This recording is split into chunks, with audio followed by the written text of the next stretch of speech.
one number, right, Kevin? Like, not the whole document. They're like literally quibbling over one piece. The particular meaning of a particular word, yeah. Yeah, and then sometimes they'll argue about what happened right before that word and what happened right after, what that word might imply. All because that's what they're arguing about. How do we apply these words that we, the people of this courtroom, have agreed to abide by, right? Yeah.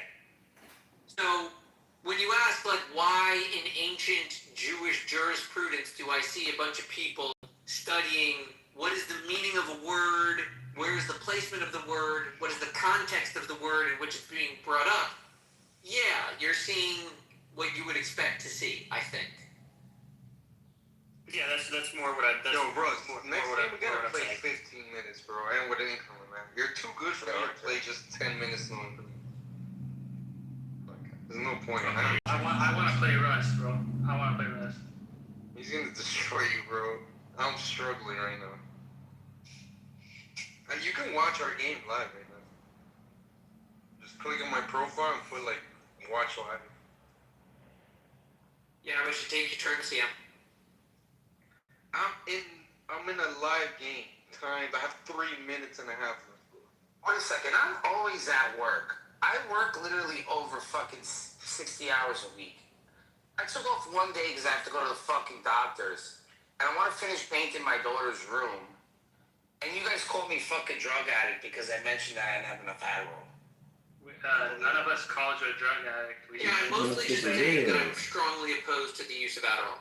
Why? And also, you said, I didn't take my Adderall, so I can't go to work today. That's what you said. I didn't take it yet. I still have enough to go to work today. I do. Also Adderall. What's wrong with Adderall? I'm gonna take it right now. She gonna take it red. I find it enormously helpful. Yeah, drug addicts tend to think that way. Well, I think that generally, the first 10 years, it's amazing. I think generally when we speak of like addiction, it's when something is causing problems in your life. That's why generally we don't refer to like people being like addicted to caffeine, even though most people are like have a dependency on caffeine. It's because most people, they consume it daily and it doesn't really seem to be causing any like negative problems as long as they're not like over consuming way outside of the recommended limit. Right? Saying that people on Adderall are like addicted to it. I don't know. It's almost like saying that people on like blood thinners are addicted to it, or people. Well, you're just making excuses. I mean, I do the same thing too. So I understand what you're coming from. I knew you were gonna do that. You're just talking about meth. Yeah. Yeah, I mean, I'm proud of it. I mean, I don't give You can. A lot of people are very proud of their meth use. What's their... They feel like somewhat superhuman sometimes. I think it's. I mean, comparing these two drugs because they're chemically similar, I think ignores how not only like how people use them, but how like the specific mechanics of the difference between like snorting and smoking something versus like orally consuming something in like a prescribed dose that's released over an extended amount of time. I mean. Oh, so you're on the Vyvanse? You're on Vyvanse? Remember when they marketed No, I'm on IRs, but I'm just saying the salts. The salts. Yeah. Okay. Do you remember when they marketed for the sake of improving medical outcomes, pain management? And Oxycontin was the drug of choice in order to provide better pain management to as many people as possible. This, of course, was just an opiate crisis where people were pushing. Fuck, I have 20 seconds left. Oh, shit, I can't play these games, bro. They can follow all of the same principles without having as negative consequences as like heroin dependency, but they can just be a marked version of meth that everyone says they're okay with taking. Yeah, and then the question is, why is meth any kind of a problem? If done out of sync with whatever you're claiming is the correct amount of meth people should be on. Well, I think that the issue with meth, well, there's a few issues. One, it's you like when it's consumed, it's a much more immediate, powerful feel. I mean, I've never done meth, but from what I've been told, it's a very immediate big hit followed by a fairly quick come down. So there's a high propensity to like re-up and just keep taking additional doses. Also, not to mention that there's like a greater degree of euphoria allegedly with meth. Like when I take my prescribed 10 milligram Adderall dose, I don't feel particularly. Oh, you're only on 10? Yeah, I'm on 10s. I'm on a fairly like low dose. I don't feel. Oh, wait I till don't you get feel, as old as me. How much do you think I'm taking a day? I don't know. Are you on IRs or? I'm up to 60 milligrams a day, my friend. Yo, nobody cares about you fucking drug addicts, bro. So you're at the baby stage. You're at the fucking baby stage when you've been doing it for over 20, 30 years. Do you ever take breaks? Like, do you take it on the weekends? You see, so that right there, what you're gonna do to yourself is if you don't consistently, actually, let me take one right now since we're talking about this. Simon, do you want to Hold play? a second. Yeah, I'll challenge you right now. What you're gonna do to yourself is put yourself in a sleep coma. That's what you're gonna do. I haven't experienced this sleep coma that you What do you want? talking about. Yeah. So if you don't want to take it on the weekends, which listen, hey, Yeah, 10 or anything below so. yeah, if you don't want to take it on the weekend, that's perfectly fine. All you're doing is you're gonna put yourself into a sleep coma, and then when you take it on Monday, it's just gonna hit you twice as hard as it did before because you took a break from it. Instead of sustaining yourself even on the weekend, even though if you don't feel like you do need it, you should be still taking it. I'm listening. My medical provider told me that I don't need to take it on the weekends. So That's that. Listen. Yeah. Case by case service. I'm not a doctor, but as far as I'm concerned, if you're given medication, you should take it as prescribed. yeah, no. I was told I could take it as needed. Maybe you have a different. I think it would be helpful to not take something like every single day. I feel like that could help reduce dependency and prevent you from. There's probably a trade-off of taking every day versus not, but I think the benefits of not doing it every day are reduced dependency and also reduced How old are you? tolerance. 25. You see, I started taking it when I was younger than you, and I'm in my 40s now. Kevin's been 25. Kevin's been 25 for the last 5 years. Yeah, no, that's not a problem. Whether if he's 20 or 30, it still doesn't matter. He's been taking it for 5 years. So what I'm trying to tell you is after you're taking it for a certain amount of time, once you hit the 10-year mark, you don't really get the same effects from it anymore in the way that you think you're going to still continue to. So it becomes more of like a way of life. And depending, if I were you, my advice to you is don't hit the 10-year mark like myself. That's up to the 20-year mark. I have dreams of me waking up and just flushing the whole entire Have you like, if you feel like this is a problem, and I'm assuming you've talked to your provider about couldn't you like titrate with it and like reduce your dose over a period of time and then take a break of some kind and then get back on at a lower dose? Is that like not something you could do apparently? Yeah. Eventually, they never tell you to just go cold turkey because then you'll put yourself in a depressed coma. Yeah, that's what I'm saying. Of like, especially if you're coming off of a 60 milligrams or whatever. That's a pretty fucking high dose. Maybe it's different because I didn't take it when I was a kid. I got prescribed like a few years ago, so I was already an adult. So Ritalin is a lower dose for it. It's a lower dose. It's not a high dose, Ritalin. And I got a different feeling on that. It's a totally different feeling than taking the salts. I never went on the Vyvanse. I heard the Vyvanse are pretty good. They're like a time release. Yeah, it's one you take in the morning and it lasts like 8 or 9 hours or something. You guys are taking bath salts?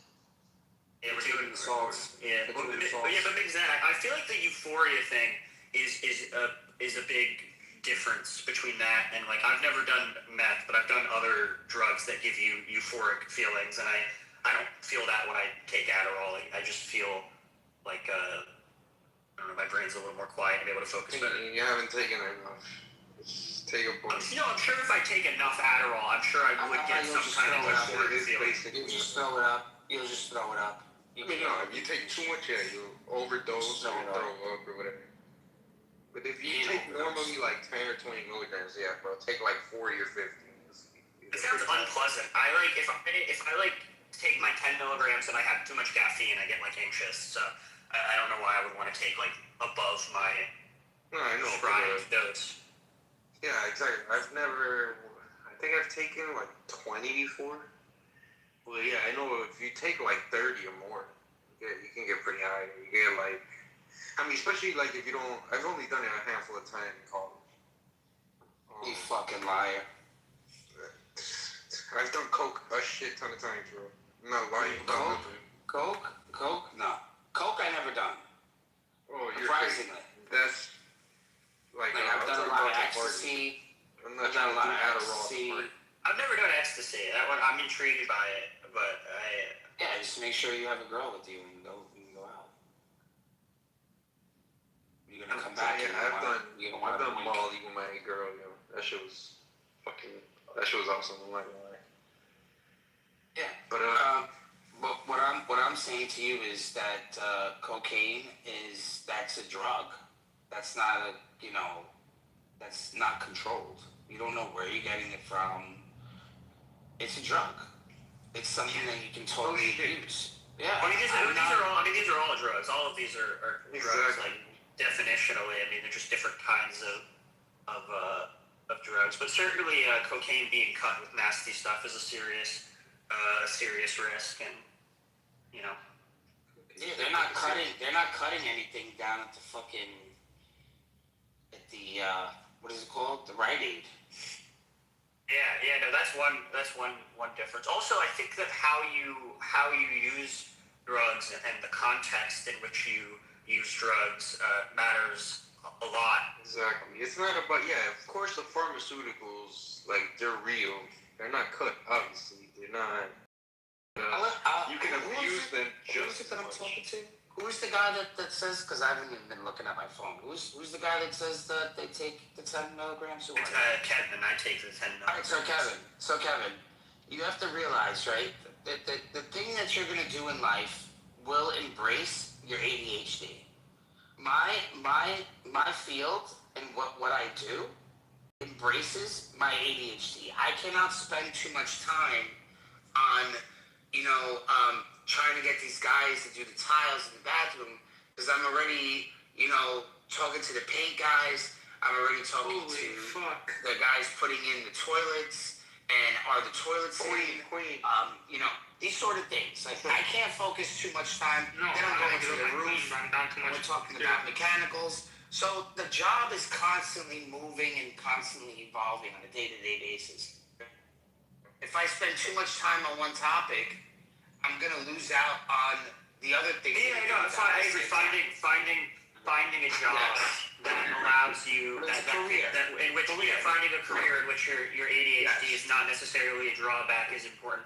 I'm currently trying to find work that's a bit more stimulating, just because my current job I don't have enough of it.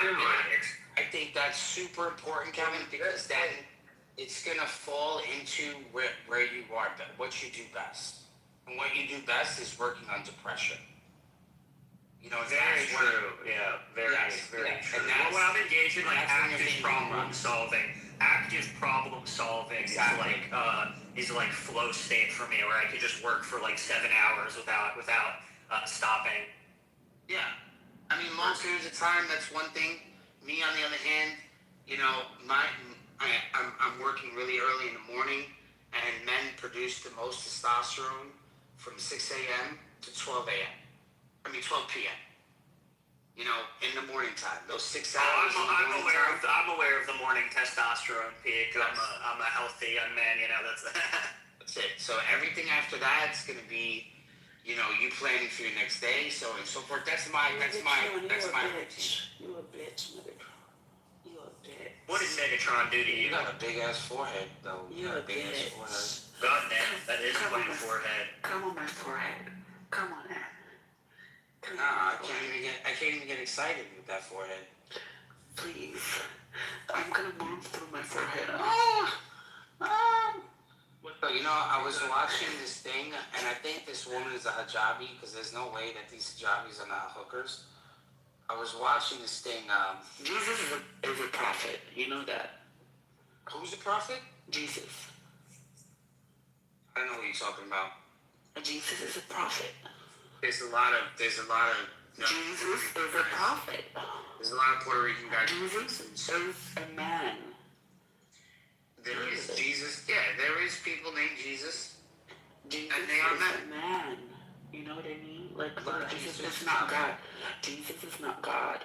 Oh, not Jesus being God. Yeah, what the fuck are we talking about? Jesus is not God. Will never be God.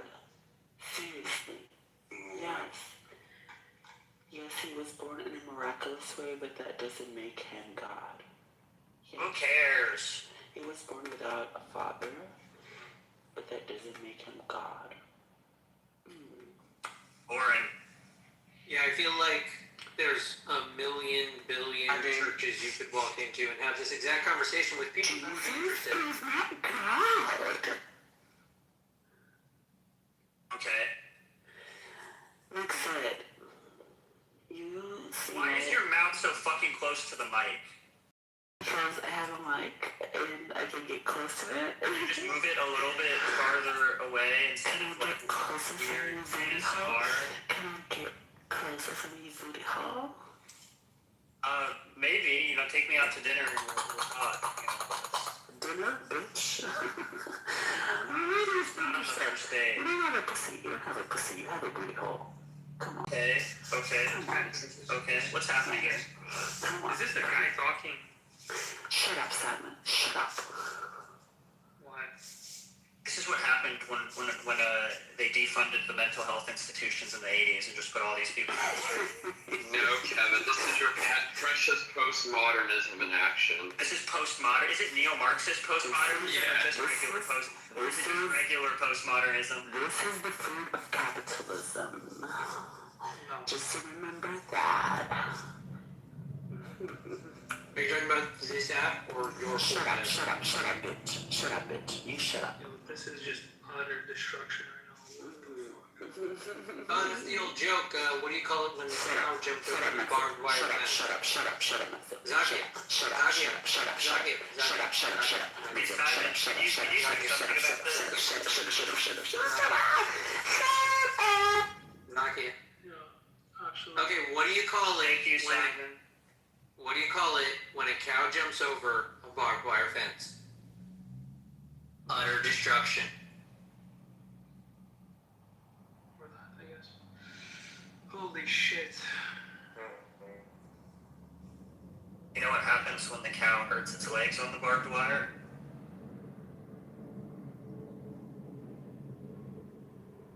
What? It becomes ground beef.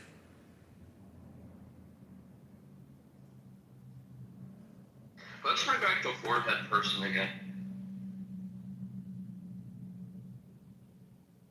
Yeah, that was interesting. Interesting.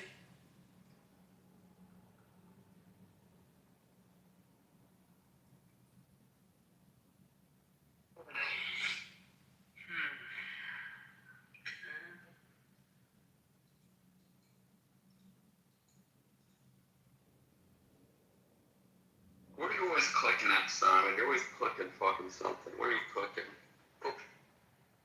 You clicking or cooking? He's always fucking clicking. Clicking with his little mouse. He clicks so frantically. I recently upgraded my keyboard and mouse setup, and it was a very good decision. I've always just used the shitty one that my work gave me, and upgraded, and highly recommend if you're an office white-collar worker. I won't get into it, but if you want good keyboard and mouse recommendation, you know, for productivity, let me know. What is he clicking on now? Hey, clicking on it's me. something. Oh, What if Billy Simon's is just here. doing online gambling and he's just like spamming the roulette wheel? The e-slots. Yo, how's this game not over? I've been playing that New York Times, the Scrabble type game. You mean Wordle? No, it's called Crossplay. I ain't heard of that. Pretty good. Pretty good. Yo, Simon, can I help you? No. Well, come on, you have a really good move right now. Do it.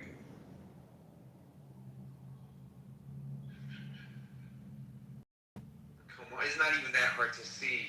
Oh my lord.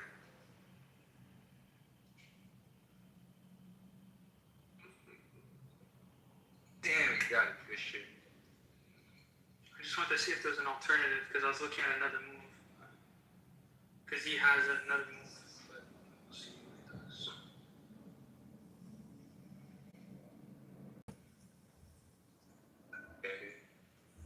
I just hate You get the fucking D4, bro. I just can't stand games that start with D4. I can't stand that shit. For real? I'm just That's what I I'm a play. sus- I've been yeah, playing I'm a lot of D4. I know, I can't stand D4. Seriously? I'm really like, I'm just handicapped at D4, yeah. I haven't practiced any moves. Like, the only thing I practice is like the Sicilian defense with. See, I'm playing a lot of Queen's Gambit. So it's. Oh yeah, Queen's Gambit. Heard of that one. You guys ever play Go? I did when I was a kid with my cousin. Yeah, I mean, I know about it. I've played it. You know, why, how do you guys feel about the distraction discourse? I feel like whenever anything happens in the news, people immediately assert that it's just a distraction from another thing that's also in the news. I don't even know what that means. You don't know what that means? Is that, you don't know what when people say, oh, like, this is a distraction from that. Like, the Iran war is a distraction from the Epstein files. I heard that the Epstein files were distraction from the Iran war. I know, right? That's what I'm saying. That's what I'm saying. Everything's a distraction from something else, you know. Maybe just multiple things happen at the same time sometimes. Yo, it's that. Yo, Simon, maybe you should have moved your queen to where your rook is. Had he played that move, that would have been checkmate. Yeah, it's too late now. No, that's where you're clicking on little chess pieces. That's what you're always clicking at. It shouldn't take that much clicking.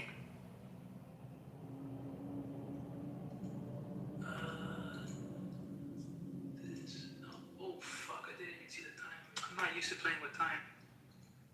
Yeah, exactly. I mean, you got him thinking a lot. That was really good. You just kind of caught up on time.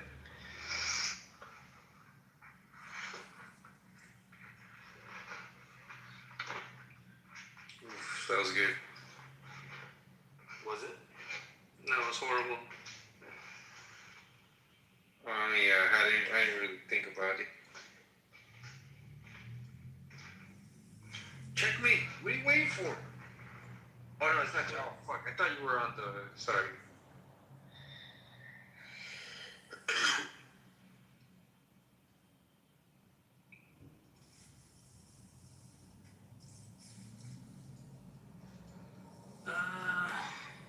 Damn, you would have been better off moving behind the rook, man. I'm listening to two people play chess. This is remarkable.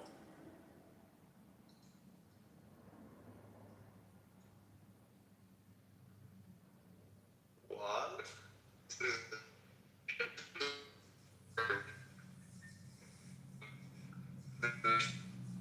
Is this a distraction from the Epstein files? Oh, It probably is. fucking Tejiro.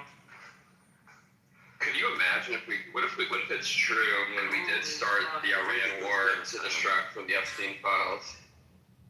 GG, bro. Wait, when's my resignation? Yeah, bro, I gave him my queen. What do you mean? Bro, I've been down like 7 points the entire game, bro. Yeah. No, exactly. I just saw like 9 seconds. Wanted a little comeback towards the end here, but Yeah. You should play poker instead of I do play chess. poker. I do play poker. Okay. I wanna play Simon and poker. How much you want to put, like cash or No, free for fun. what the fuck is point to playing poker for fun? Are you playing? Challenge. Hey, have you seen Molly's game? Yes. What Do did you want to play think that of one, it? bro? Yeah, why not? What do you think of Molly's game? I mean, from what I remember, it's okay. Mm. Sicilian defense. This is my whole preparation. Hey! Hello. Johnny, there's no black people in this room.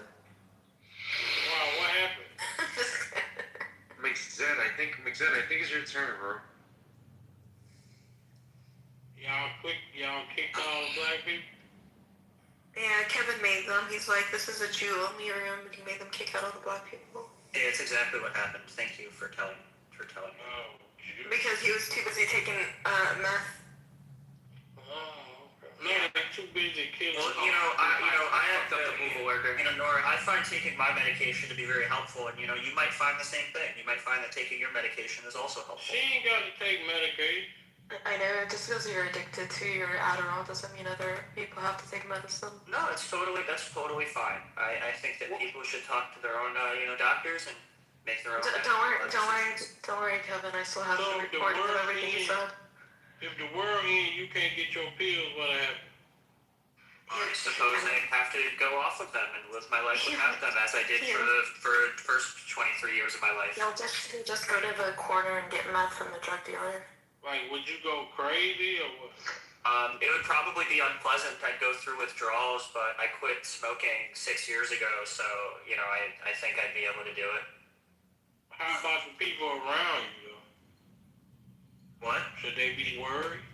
I don't think the people around me should be worried. I have a good job with sick time. I could just use some of that to go through withdrawals. I could playing Rust again? check myself into a hospital, and Like, would you be a threat to them? That's what I'm. would I be a threat if the You sound very agitated. I think you might need to go to your psychiatrist and titrate your medication.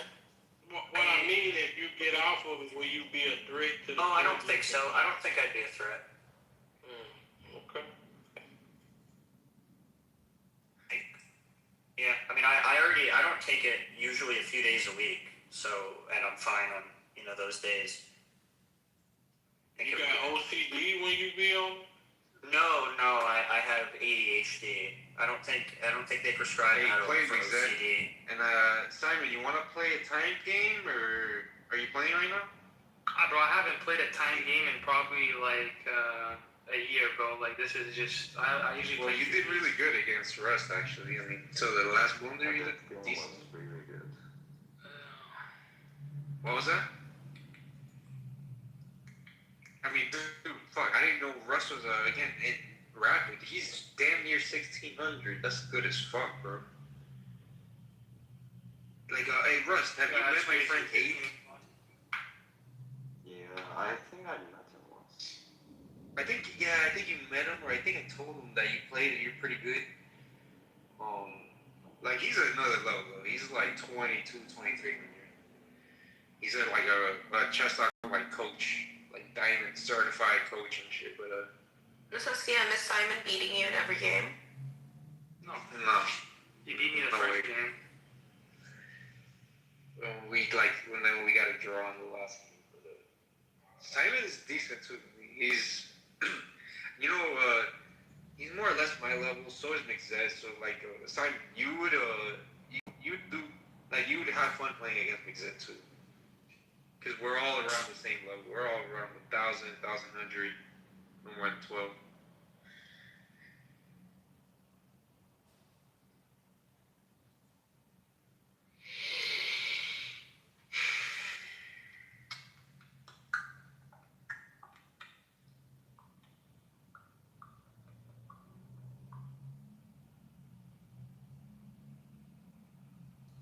When did you all start playing chess? What age?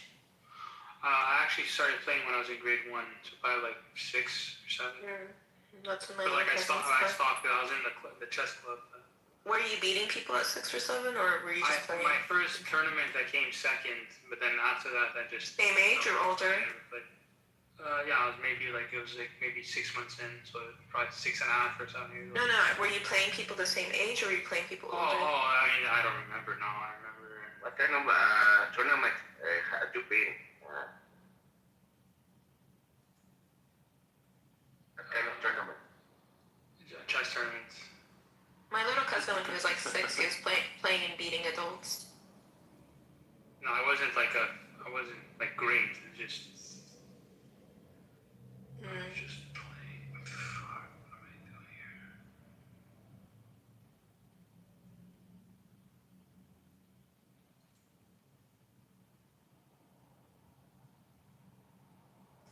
See, imagine this being the other way around. Like, imagine the atheist having to bow down to the theist. They would just be crying the whole time. Let's make another room. Oh my god. No, I can't take this. This is so retarded.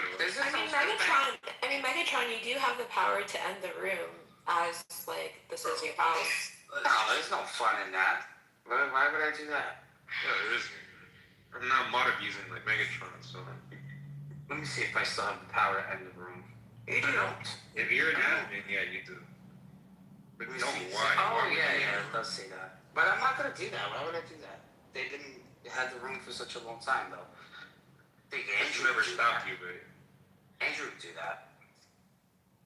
Yo, you know what's weird? Andrew never really.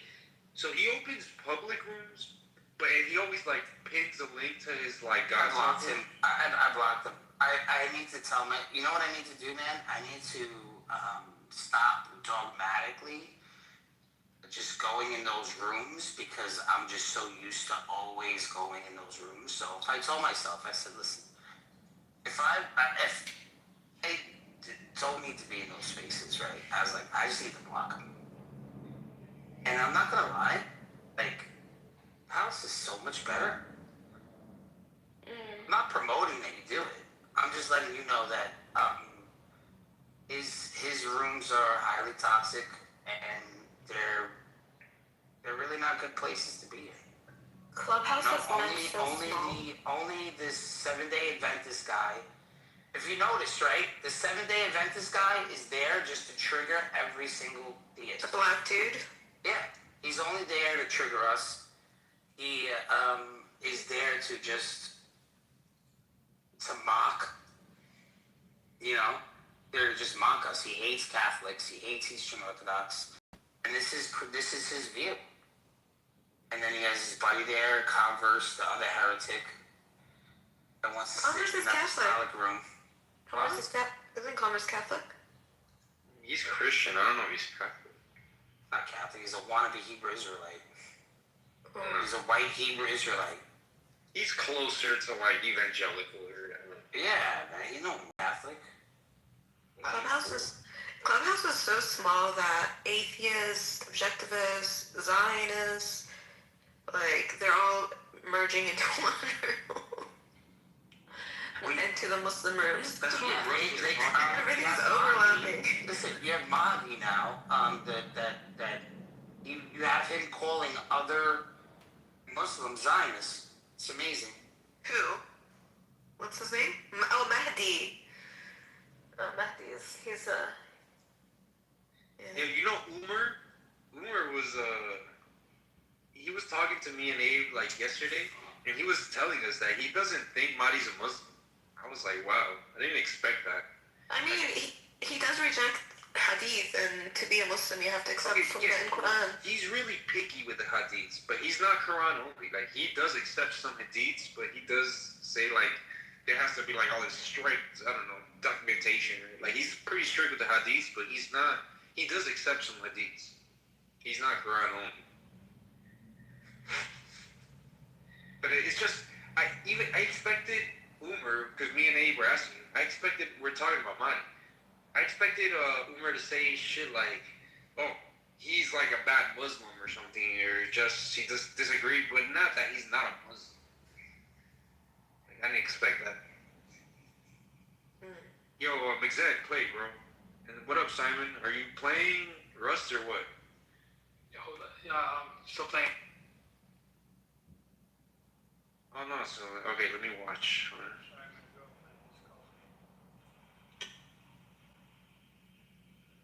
Interesting. Being Islam is a sex religion. You can fuck and rape any religion. That is what Islam doing. Yeah, I'll do it in 5 minutes. Oui. Bah, c'est pas plus important, and I'm playing. No, I'm actually waiting for my code to compile. Ouais, ouais, toujours. C'est vrai que ça te permet comme ça de dire que c'est normal de justifier cette partie de chez la. Oui. Pourquoi pas? Parce que c'est débile. Bah, je. Ça fatigue. Donc, tu pourrais. Oui. Yo, is that French? Yeah. Lancer le dossier. That's right. This guy lives in France. Qu'est-ce qu'elle dit? Simon's French is not very pretty, but her French is very pretty. Yeah, Simon's Italian. He's Like Italian. the way she's talking, it's like, ooh, it's nice. The Simon's like, Yeah, she did sound kind of nice, I guess. Although, I mean, like, not. But you could tell, like, when they have, like, that natural, almost pretentious sounding French. I think just by how it sounded even nicer than Spanish. I would say French is nicer to the ear than Spanish. Well, that I would say it's, like, kind of up to, like, the person, because Spanish could sound really nice, too. You hear Colombian girls talk Spanish, and that's just sexy as fuck.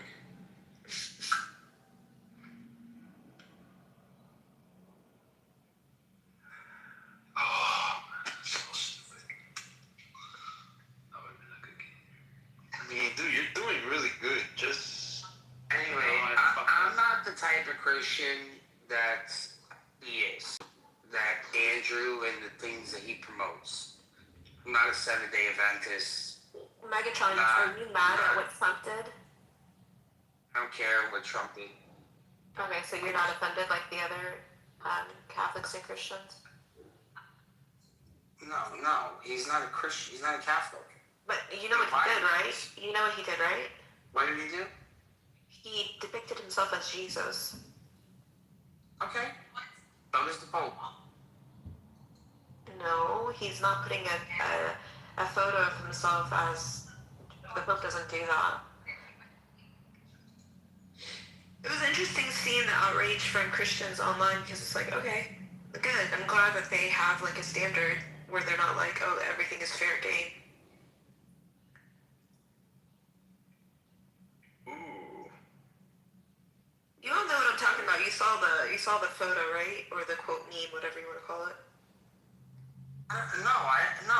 There's people that depict themselves as Jesus all the time. I mean, there was someone in here telling us that he's not God, or he's this, or he's the other thing.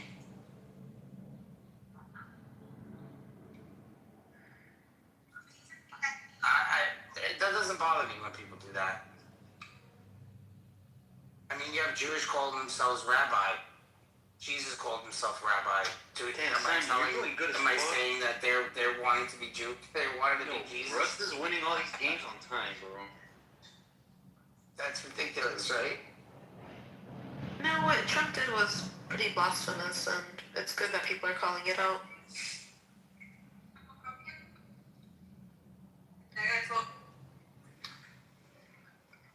Okay. Yeah, I'm just looking at this story right now on TikTok about somebody finding a possum and then making it a pet. Yeah, so as soon as I'm done with this story on TikTok, I will start to paint. Yeah, Sammy, you're doing good as fuck, but you're gonna lose on time again. Yeah, possums are ugly, but this one looks so cute. They do look like big rats. She gave it a bath. And look at this little thing it's got. It looks so cute. It looks like a little koala bear.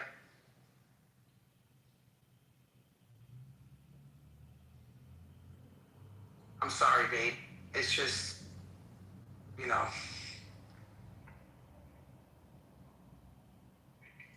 And now I'm watching a $1,700 ping pong trainer machine. These goddamn TikToks, they just keep coming on and on. Then I just get into a TikTok, like, a Hey, hold Russ, up. next game, let us play I'm gonna me and TikTok Simon home. versus you, dude. I want to Oh, help I Simon. think that would be too much. Nah. Yo, it'll I just be barely more win even. against Simon. You're gonna win unless you play more time. Yeah, Simon would have a chance with more time. So would I, probably. I have a chance to, like, maybe not win, but maybe get a draw.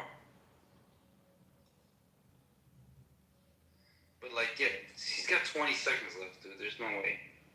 You're winning all these games on time. Play 15 plus 10. At least with, like, incrementally. All right, so Daniel, Kitty, everybody here, when are we, Mixed, Barista, when are we doing this back room? We have to start doing these back. This is a big thing. The back. Yeah, so it's called back. It's called the back room. Yeah, I didn't notice that it didn't involve you. I didn't. No, it's GG, bro. Honestly, Yeah. there's just one move on, it's game over. So, this stuff at the back room, I mean, at least you it's moved like that night. this movie is gonna be off the hook. This is like a real sort of thing. Like they've actually been talking about this for a long time. I think it's an Yeah, what are you waiting Play this for, till the end, but It's a hard positional unit still. What are you talking about? You have a free night. no, it's not free. But it's not free, but no, it's not free. Check him and take the night. What are you talking about? Yeah. Check him like what? This back room Queen is pretty dope. C4. Then he's gonna take it with his knight. Bro, Then no, he's gonna he's take right. it back queen. And he's gonna take back with his knight. I'll just open another room here because this is crazy. I can't. You should go in here.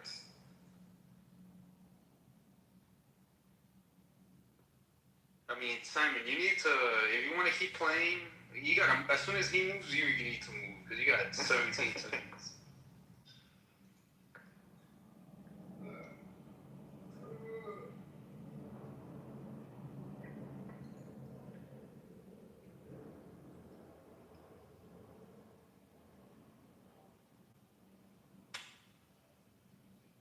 Oh, this is gonna be interesting.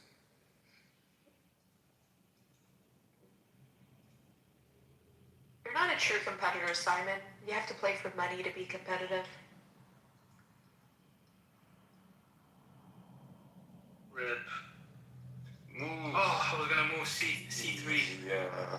Hey, Russ, let's play against you, bro. Okay. How are we gonna do that? Okay, I gotta go and make supper. I'll be back. Alright, you gotta go. Or I'll fine. Mixed, unless you're gonna play, I'm gonna play Russ then. You there, Mixed? Because I fell in the toilet. It's your turn. It is.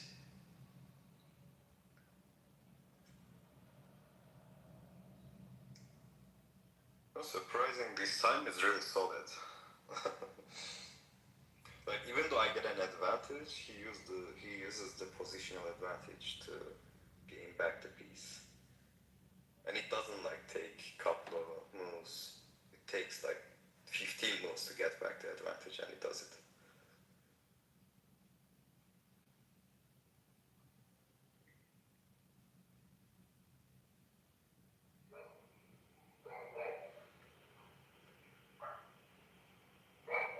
Alright, do you wanna play Sam? Oh, hold on, let me just move against Mixed and dude, bro, at least 15 plus 10, bro. Because if there's no point, even if I'm doing if I'm Okay, playing 15 good, plus tab. That's fine. because even if I'm playing good, maybe I'm tied or only down a -1 or whatever, like, there's no point if I'm just gonna lose on time. Okay, hold on, let me move against 15 plus 10. Inshallah. Oh my god, what the heck? Well, there's no Christians in this room, so nobody would care. Christians. No, they're like allegedly making a movie named Mother Mary, and they have Anne I hope this is not real. What Christians care about that? She's naked. Muslims. Oh shit. Muslims But care. not like she's. I mean, I think a Christian would care too. Right, Muslims think that. Well, they care about what Trump just did. I'm sure the sources of media you are reading about what is happening has informed you of this, yes. I mean, it's different people that are showing outrage. It's not my sources of media. It's like a variety of a sample size. Jerk.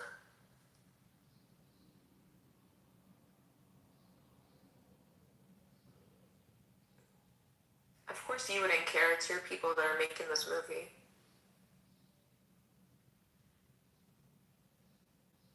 Let's see if he's a Jew. David Lowry.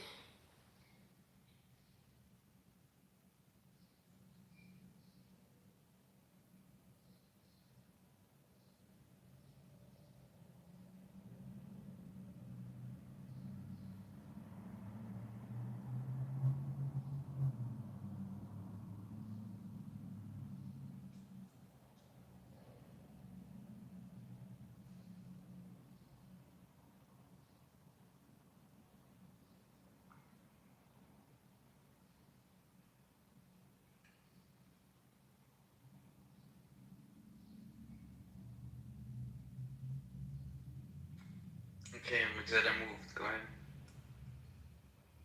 Oh, shit, Sicarius is back. Do you play chess, Sicarius? No, I'm really bad at it. I mean, we're all here losing to fucking Rust. But he's winning on time for the most part. Yeah, Ruslan's fucking maniac. Dude, yeah, bro. He's damn near 1600. That's super good. Let me see, Hey, Mixen, are you gonna play right now, or do I play, Rust? I moved. Yeah, next up, do you wanna play? Okay, hold on, let me invite you.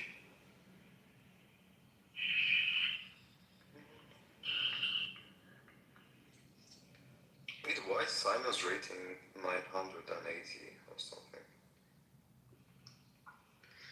I don't think he plays that much on. My real rating is really like 1200, but like on mostly corresponding. Most of the people that I play with is that I don't play that many people, random people online. I mainly play people I know. Cause like I don't like just playing. I also like talking shit, like bragging rights and shit. True. So that but then most of the people I play only play correspondence. They won't. Well, some of my friends in real life, like, we play while we're at work and shit, so they don't take fucking, they think like a 15-minute game is gonna take like half an hour, which technically could take up to like half an hour. Alright, yo, Mixed, are you gonna play or not? Do I play Rust? Okay, I'm gonna send. I can give me like 2 minutes. I'm smoking right now. I gotta get back into play. Okay. Hey, I can't believe you had chess.com this whole time. Should've. I don't have it on my phone. It's only on my I use it on the browser. But wait, I mean, you can get chess.com on Android, right? I have an iPhone. Oh, then of course then you can get chess.com on iPhone. That's what I have. Yeah. I don't like chess.com in general. Why not? The chess is like non-profit and provides a lot. No, sure. I mean, but like, yeah, it's kind of ideological. No, I get it, but it's not like I pay for membership or like give chess.com any money. I mean, I'm playing for free also, so. Well, this rating is probably lower than my real rating. I am like 950 in chess. No way. Yeah. There's no way I'm like 950. No, it's 1950. I'm sorry. Oh. Yeah, I'm sorry. I forgot the whole thousand there. Yeah, I was the fuck. I'm like, if you're 950, I could beat you, bro. Yeah.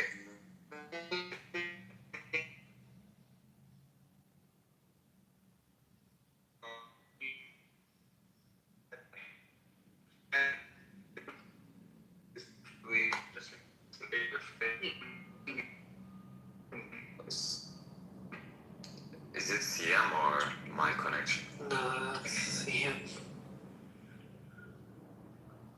CM tweaking.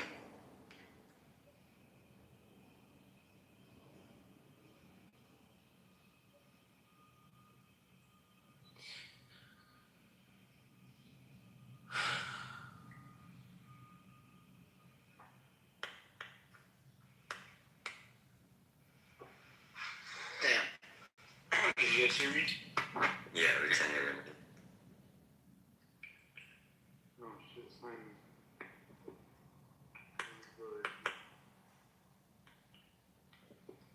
Yo, Mickey Z, what up?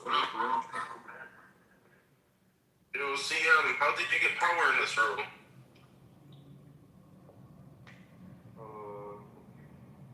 I'm like a moderator now. I'm a leader in this club now. No, I always got friends with you, and I always agreed and respected and valued everything you always said.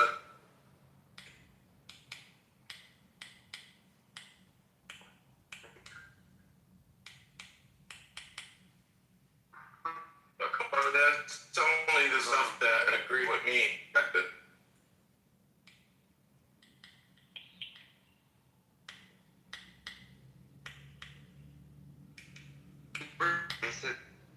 There's like no even like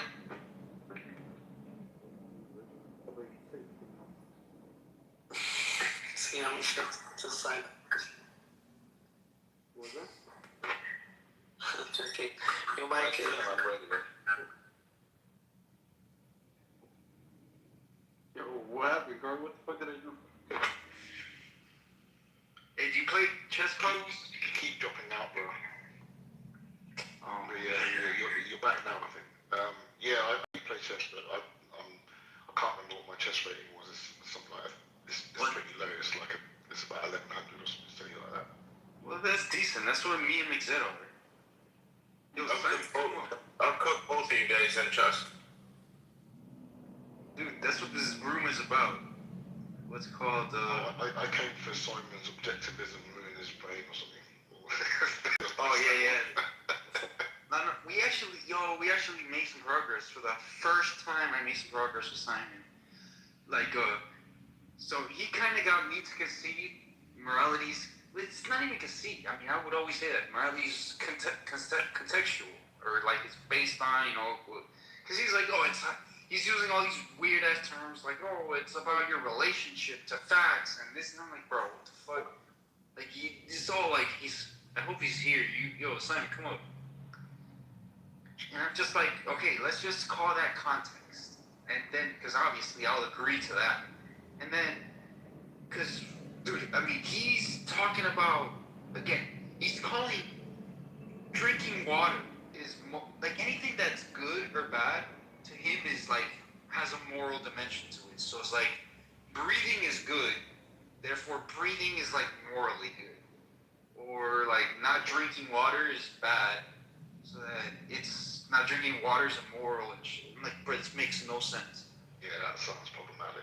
It's fucking not problematic, it's retarded. So I got him to agree that, so he got me to agree, quote unquote, that again, it depends on context, but I would have always agreed to that. And then I got him to agree that again, that it has to be related to like people. And I'm like, like, all right, you know, and like I told him you have to define your moral universe, or that's what I'm calling it. Like, for example, who you consider your moral agents, and then what objects or things or people you consider to have moral worth. Like, you need to define that. Like, you know, so obviously for me, moral agents are people. But then things that have moral, like, value, you know, I would say animals, obviously. And then I thought about it even first. So animals is a little less than humans, of course. And then even then, I was even saying, I would even say something about, like, the environment. Like, I would say it's immoral to just dump poisonous Please tell me chemicals. what was the topic from the beginning? No, bro, come on. It's immoral to, like, dump to the acres. Dropping out again. Food. Yeah, sempre food. You dump food. Yeah, you're back again. Yeah, lost the last 10 seconds. No, so I was just saying about like the moral hierarchy, for example, that I was saying. Obviously, is humans at the top, and then like a little bit under that are about animals. Yeah, then animals. Because I'm trying to tell him, because he's again. And then you said something about dumping pollution. In the environment. I would also say it like, yeah, exactly. Dumping, waste into like a lake for no reason or whatever is kind of immoral as well. Like environmental shit. Yeah, I think normally what I would say is like it's normally like interactions between conscious beings. So like you could look at like dumping pollution in the water will affect other conscious beings. Like Exactly, it would affect other humans and other animals.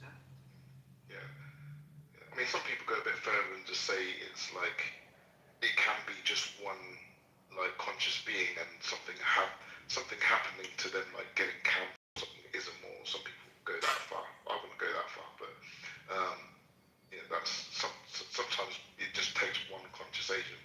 But normally it's like some kind of interaction between two conscious beings. Like if I kick a rock, you're not going to say I did something immoral, but if I kick a cat or a dog or something that's conscious, then it's more consideration. Yeah. That was my main example to Simon. Like Zed obviously started fucking trolling, but I'm like, exactly. I was like, if you kick a puppy, to me that's immoral. If you kick a chair, like there is no moral dimension to that whatsoever. Like, and then he started bringing up examples like, oh, what if like the chair, it's like a famous chair at the Louvre, like I don't know, the throne of King Henry VIII. I'm like, okay, but like, then you can say that's like, it's immoral in the sense of it's destruction of like private property. And I had to stop cutting up my potatoes to interject this. Yeah, good. It was so bad. What do you mean so bad, dude? You get destroyed in this. We actually made a little bit of progress. Carlos, look, my position is that the concept of morality presupposes you being alive. Would you agree with that? Because human beings... Okay, but that's tricky. Bro, this is how you build up to ethics. Please, let me just finish this. Because then, again, how about stop with this shit? You're gonna get to obfuscate the position. You're gonna get to dumb things like... Let him do it. I want to hear it. Look, let me just do it. You're in the picture. Forget the breathing. That's just a biological function that you require to operate as a human being. It's good because you're human. That's it. Now, just bear with me. So, would you agree that because human beings face the alternative of life and death, that you cannot act morally if you're dead? So human beings need... It's only interactions between conscious beings, so you have to be alive to be conscious. Yeah. Right. Okay, perfect. So then now, the fact is that because human beings face the alternative of life and death, they need a code of values in order to sustain themselves. So this is just the meta ethics. This is at the fundamental level. If you want to be alive as a human being, you need to take the necessary actions in order to live, right? Now, this isn't a description of wants to if do. your goal is to live, yeah.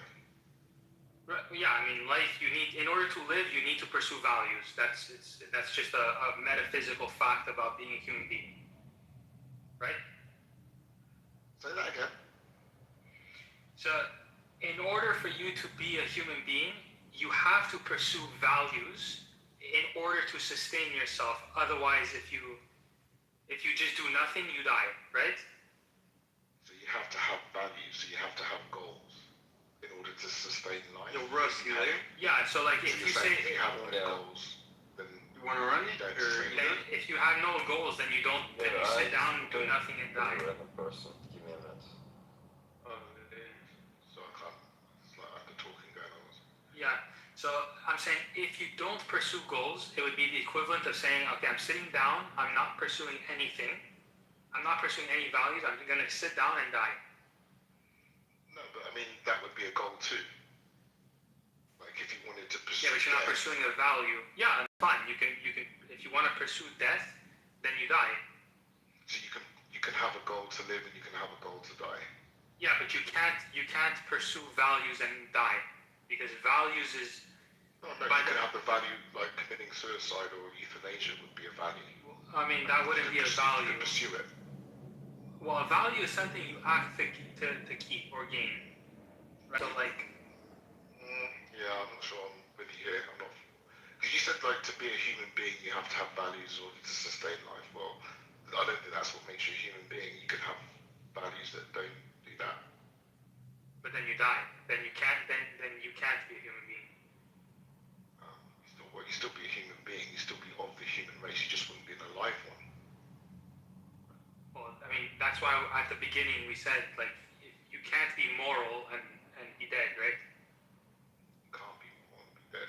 Yeah, but you haven't gotten to morality. You just talked about having goals, which is like. Right. I'm saying like in order for you to be alive, in order for you to sustain yourself, you have to pursue values. If that's your goal, yeah.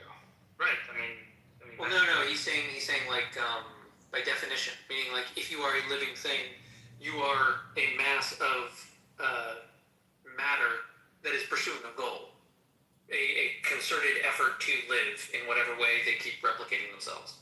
Yeah, I'm saying in the absence of living things have I just don't agree that that. Damn, that move was clutch, Russ. No, I'm not saying it makes you human. I mean, plants. Yeah, I was plants, watching at the end.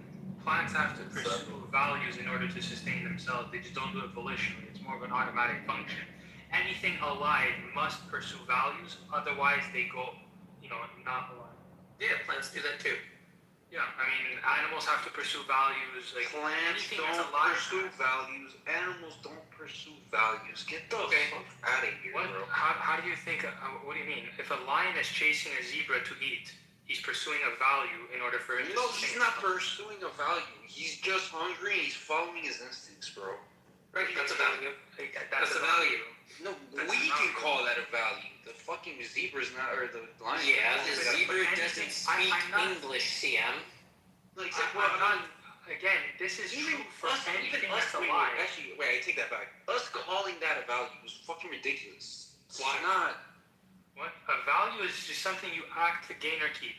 That's it. Yeah, what's wrong with calling in? Why can't an animal have values? Yeah, that's a weird one, bro. Like everything that's alive has to pursue something in order for it to sustain itself. Whatever values you. Yeah, we're even saying that like plants have values. That like a plant prefers to follow the sun, except when it's like not. Roots. They all have their ways. They have It's ways not of being. making a conscious choice. Like, No one is First of all, it does make choices, but again, making choices is irrelevant to having values. Hold on. Let me just finish this. You just argue the dumb shit. I am not saying anything I just don't know what choices. I'm not making anything specific about a human being. I'm saying anything that is alive, universally, must pursue something, must pursue a value in order to sustain itself. Otherwise, what you're saying is that there are things that can be alive. You can say that about anything that's alive. Nothing that is alive can just merely wish itself to the necessary things for it to live. Nothing. Otherwise, I mean, maybe you can give me something, but Dude, and again, you can say that for humans. I might grant it for humans, but again, I'm making the most most trivial. generalized. I'm saying It's the bro, value it's to want it's to not trivial. survive. I'm making sure that at the fundamental base of what I'm explaining, we can agree with. I'm inductively coming to these conclusions. So if you and I disagree about something way down the line, instead of having to go down and explain everything on how I derive morality, objective morality, then you're building it up with me. I can take you down that ride. If there's a point of contention, fair enough. We can identify clearly. No, but again, it's not morality. You don't know what morality is. Because again, I can grant you that so-called, you want to call it a value of wanting to stay alive, survive and shit. Call that a value. No, I'm not saying staying alive is a value. I'm saying survive. In order for you to sustain life, that thing in order must. For you to sustain life, all you need to do is to eat and sleep. That's all you need to do. Which are again biological. It's not true. It takes a lot more than that to keep living. Like a reinforcement learning kind of approach would make it more make more sense maybe. So you have a state, so you need to take an action, right? You need to evaluate, you need to have an evaluation function to evaluate the state so that you can decide on the best action. So if you have agency, you need to evaluate things. So each state has a value for you. Again, yes, we're conscious. So yes, we're evaluating. That's a later abstraction. I'm just making the most. This has to do with morality. Broadest claim. I'm making the broadest claim about something that's alive. In order for you to be alive, you need to sustain yourself by pursuing values. You don't need morality to be alive. Okay, that's just wrong. Number one, and we can get to that. Yeah, well, you think that's wrong because you're saying it's moral to breathe and drink water. No, that's not, bro. Listen to me. Forget the past discussions. I'm building up everything right now. So. I thought we agreed that there was. Look at what Carlos wrote. So much for progress. I thought we made progress in that. I conceded. I agreed with you that again, it's contextual. It's all based on context, which is the dumb shit you were saying. Oh, it's how you relate to facts and blah blah blah blah blah. I was like, okay, stop using all this weird language. You're just muddy the water. Let's just say it depends on context, or etc. But you agree? That's just consequence. I'm literally building. But then you agree with me that again, the only time the context is when it relates to again either other humans or again in some cases animals, and then I'm even willing to go as far as again the environment. And why can't I just derive this with Carlos again? Also, I catch your chance, yeah. Yeah. So how are you defining value? Something that one acts to gain or keep. Something that one acts to gain or keep. It's a retarded definition of value. Have you got a different way of explaining what value is? This is literally reinforcement learning, Simon. It's so funny. Have you ever taken a course? No. Reinforcement learning, no. You're using AI language. No, I'm using. Here we go. A person's principles or standards of behavior, one's judgment of what is important in life. Yeah. You need a reward function. That's what Simon is saying in the terms of reinforcement learning. So when I talk about values, I just talk about having a goal or an objective that you're pursuing. Yeah, it seems like it's a reflection of an independent consciousness of value. I'm saying that when you impart values, that's a selfish expression of a perspective, right? Values are what I hold, not what are objectively held as valuable. So I'm saying value is an expression of consciousness, that I have a perspective and I am sharing it with my values. Exactly. And when I say that you have an objective value, it means in relation to that fact, it's beneficial for your life. I mean, isn't that true for everything? What do you mean? Well, like for example, like the concept of nutrition and poison, like you would never say like, oh, poison is really good for you. But would you say that poison is valueless? No, I'm saying if you want to sustain yourself, you go towards the nutrition. If you want to kill yourself, you go towards the poison. But the evaluation. I'm saying in a descriptive sense, then yeah, there are like objective ways to achieve certain goals. Like, is that what you're saying?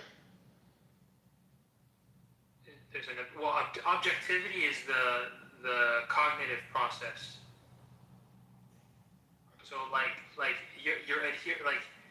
you're not like there are people who would be like, yeah, I feel like poison is really good for me. So like that, so I would say that like that's a cognitive error because you're evading the facts of what number one poison would do to you, and then you're making the evaluative term of saying poison in relation to my blood or whatever, my kidneys, my heart, whatever, would be beneficial for it, but because you're evading the facts of the poison doing that to you, you're making the evaluative claim saying it's good. But good it means that it's good for your life. Yeah, so I mean this all kind of seems to like rest on a hypothetical, like if you want to pursue this, then these are the right ways to do it. The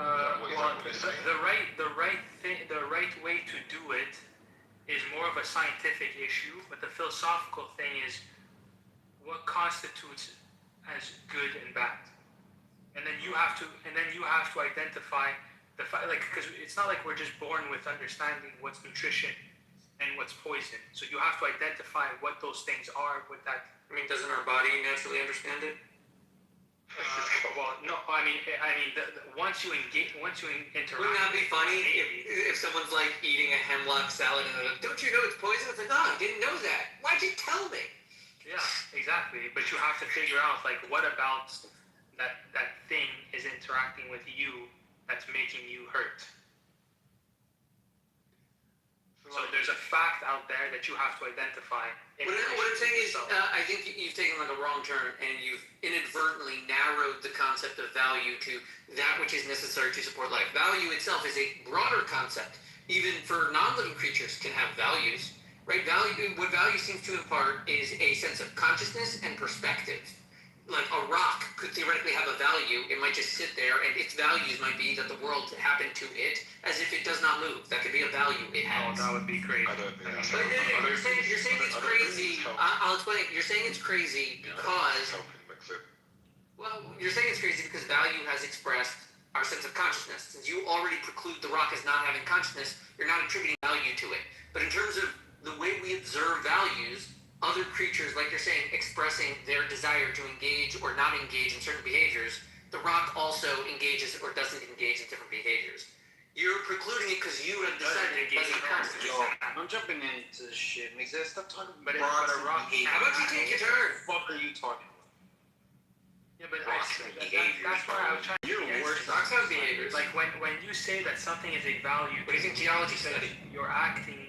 Not the behavior of rocks, bro. They do either keep it or to gain it. The properties of rocks. So you guys behaviors. So you guys were talking about chess before, right? So that we could maybe like bring. Oh yes, Sam has to take his move.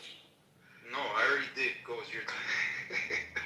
But obviously you might say that there's like an objective way if you want to win a game of chess. So like objective moves or correct ways to win and ways to lose. And then you have. Plus, chess is won by one side making a mistake. So you start off with a value that you want to win, or you have this goal of winning. I would say that's more of a goal, yeah.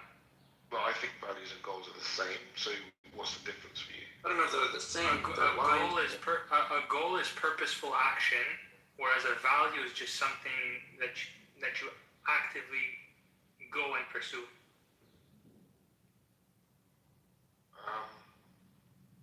They sound like they could be both.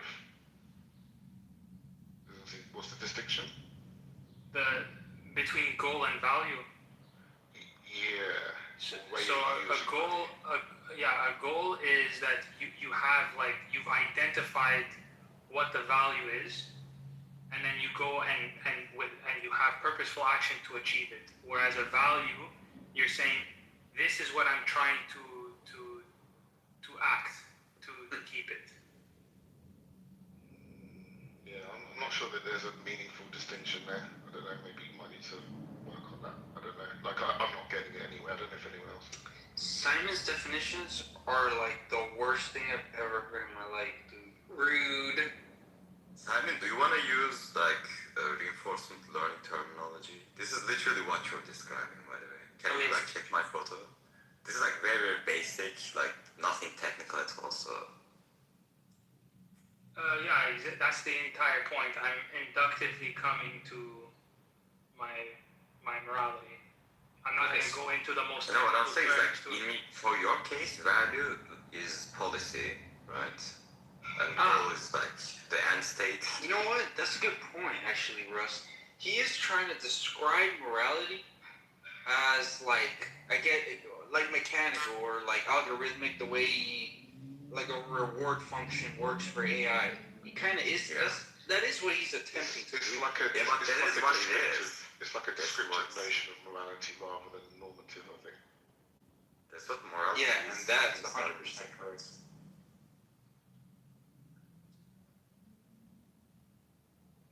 Some people do that.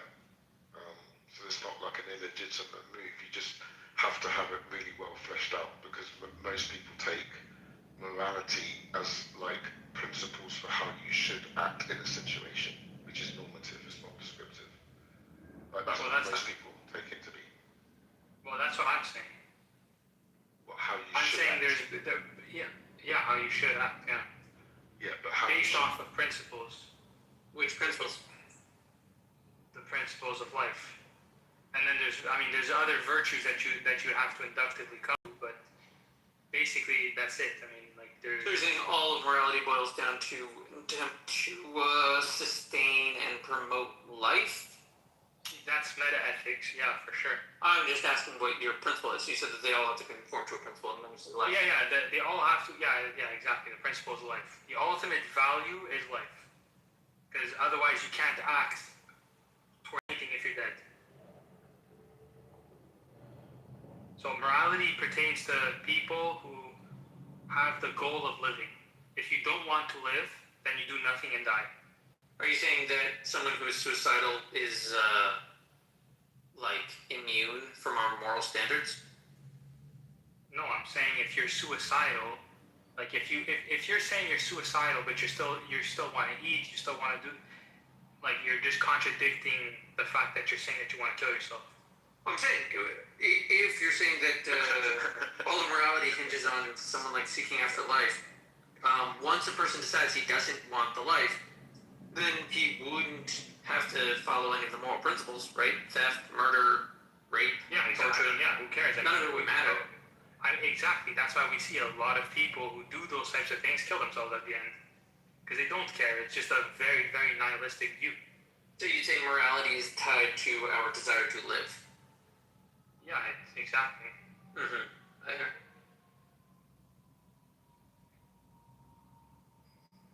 Hey, it's your turn, Misa.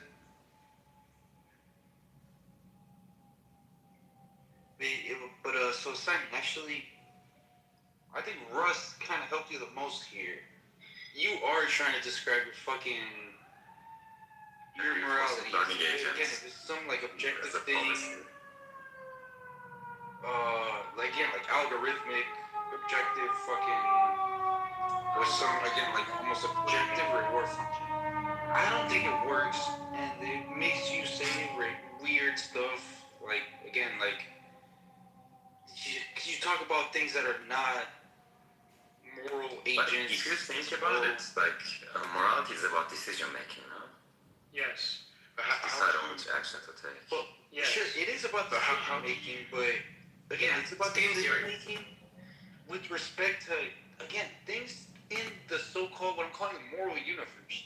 Like it's not your decisions to how you treat a chair. just doesn't count as more. I wouldn't say that it doesn't count at all. I mean, like, once you... Makes sense. Nobody's talking to you, bro. You're just... I'm saying, well, no, you could take your turn. You can talk. arguing for no reason. I'm not arguing for no reason. Make your move and shut the fuck up. Yeah, take your turn. But I was going to ask something. How do you address the is-or gap? That might help. Yeah, so every is implied, I'll go a step further. Every is implies an ought, right? Because human beings face the alternative of life and death. You can't just magically wave your wand and say, oh yeah, the most lethal poison on the planet feels good for me. So, like, you can't pursue things that just would kill you. Okay, is So, this like, how you... The fact that you are a human being implies how you have to act. Here. I don't think neither you or Ayn Rand solved the Izot thing. What are you talking about? She was way after him. Yeah, but no, but he's saying, like... It's your turn.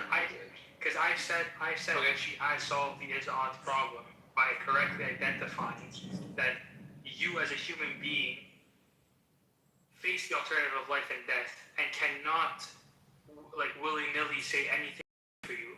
So the fact that you are something that can die implies the things that you need in order to survive.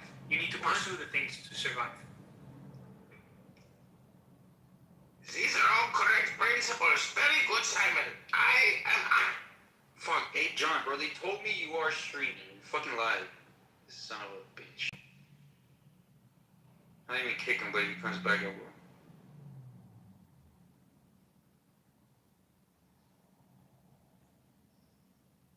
Yeah, so you're saying that descriptive facts entail an or because we have this value of life. Is that what you're saying?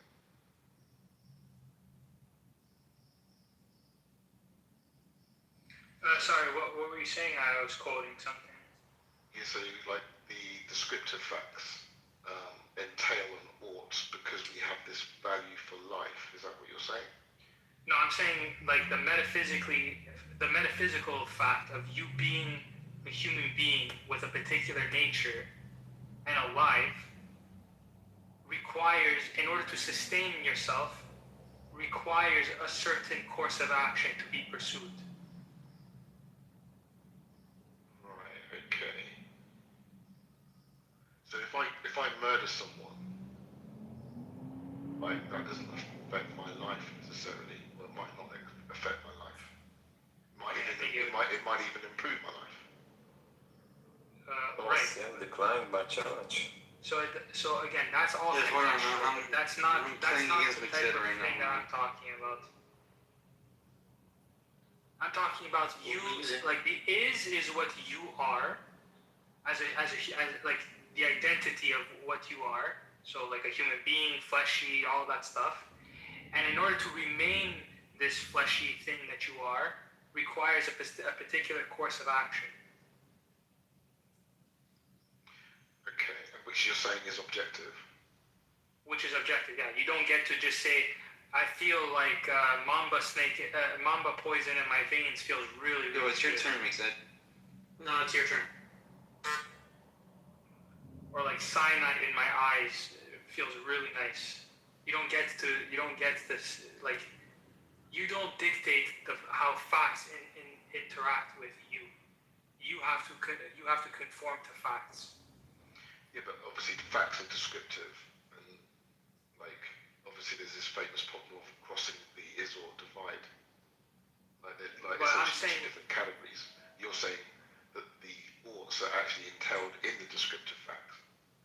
I'm saying the ought is the recognition of that fact. So I'm not saying like the way I describe poison is, those are just concepts, but, like, independent of whether I know or I can even describe what poison is, if I put that poison in my blood, it's going to react independent of whatever I describe it as or whatever. So, like, the descriptions we give to things, to facts, is because these are just the sounds that we make with our mouths, but they entail describing what it is about that fact. But So this is the whole analytical tradition of philosophy that I can't stand. But so given all the facts, is there a fact about what I ought to do? Yeah. Specifically on like what actions? No, that's you have to evaluate that. That's not like philosophy at that point. That's not philosophy. No. Yeah, philosophy doesn't say go through door X or go through door Y. Well, I think it does. You're saying philosophy doesn't encourage us to engage in one form of behavior or another? No, I'm saying that like the concrete about like what like actions to take, that's not philosophy. Why not? Philosophy gives you the tool and how to evaluate it. If it's not philosophy, what is it? It would be more science. Science, which thing I should do? Yeah, like if the moment you ask like how, like something about how or should, that you're in the realm of science at that time. No. Like so you're saying thoughts are scientific claims. Yeah, but how you act is dependent on whether you should or not. But if you think that morality is what you ought to do, and you think that morality is objective, then presumably what you ought to do should be the objective thing. Well, there should be an objective fact about what you should do in a situation. If you're saying that morality is what you should do, and that morality is objective, right? Yeah, morality is just saying, given a particular context, is it good or bad for you? You have to decide based off of the given facts derived from science. You have to say, okay, you know what? I'm gonna take the carnivore diet instead of the vegan diet, right? So, but the instance is the evaluation is the same in both instances. Even if you're a vegan and I'm a carnivore, your evaluation is going to be the same as mine. I think that this is beneficial for my health because of X, Y reason, and I think that this diet is beneficial for my health because of X, Y reason. But both, at the end, the principle underlying it is we're both looking at it as what's good for me, what's good for my life. You know what I said? Play or I'm gonna play that's rough. objective. So that's No, not thinking. objective. It doesn't sound like there's an objective thing happening. No, because I'm not saying it's going to be mind dependent on the individual agent, right? As to what's good or bad. He doesn't know what objective means. Then we get. He has his own this definition. is the crux of. He has his own. Okay, this is not my own definition. You can just look at Oxford Dictionary. You think that's like the definitive, only definition? No, I'm saying in layman's terms, like even the Oxford Dictionary, like this has nothing to do with like my own invented definition of it. I'm saying it's like the problem. Okay, anyways, I don't want to entertain CM because we've had this discussion for a long time, but. I don't take objective to be mind independent because that would divorce the kind of concept of something being good or bad for you. So the evaluation is there's a cognitive process. That cognitive process of being objective requires you to adhere to the object.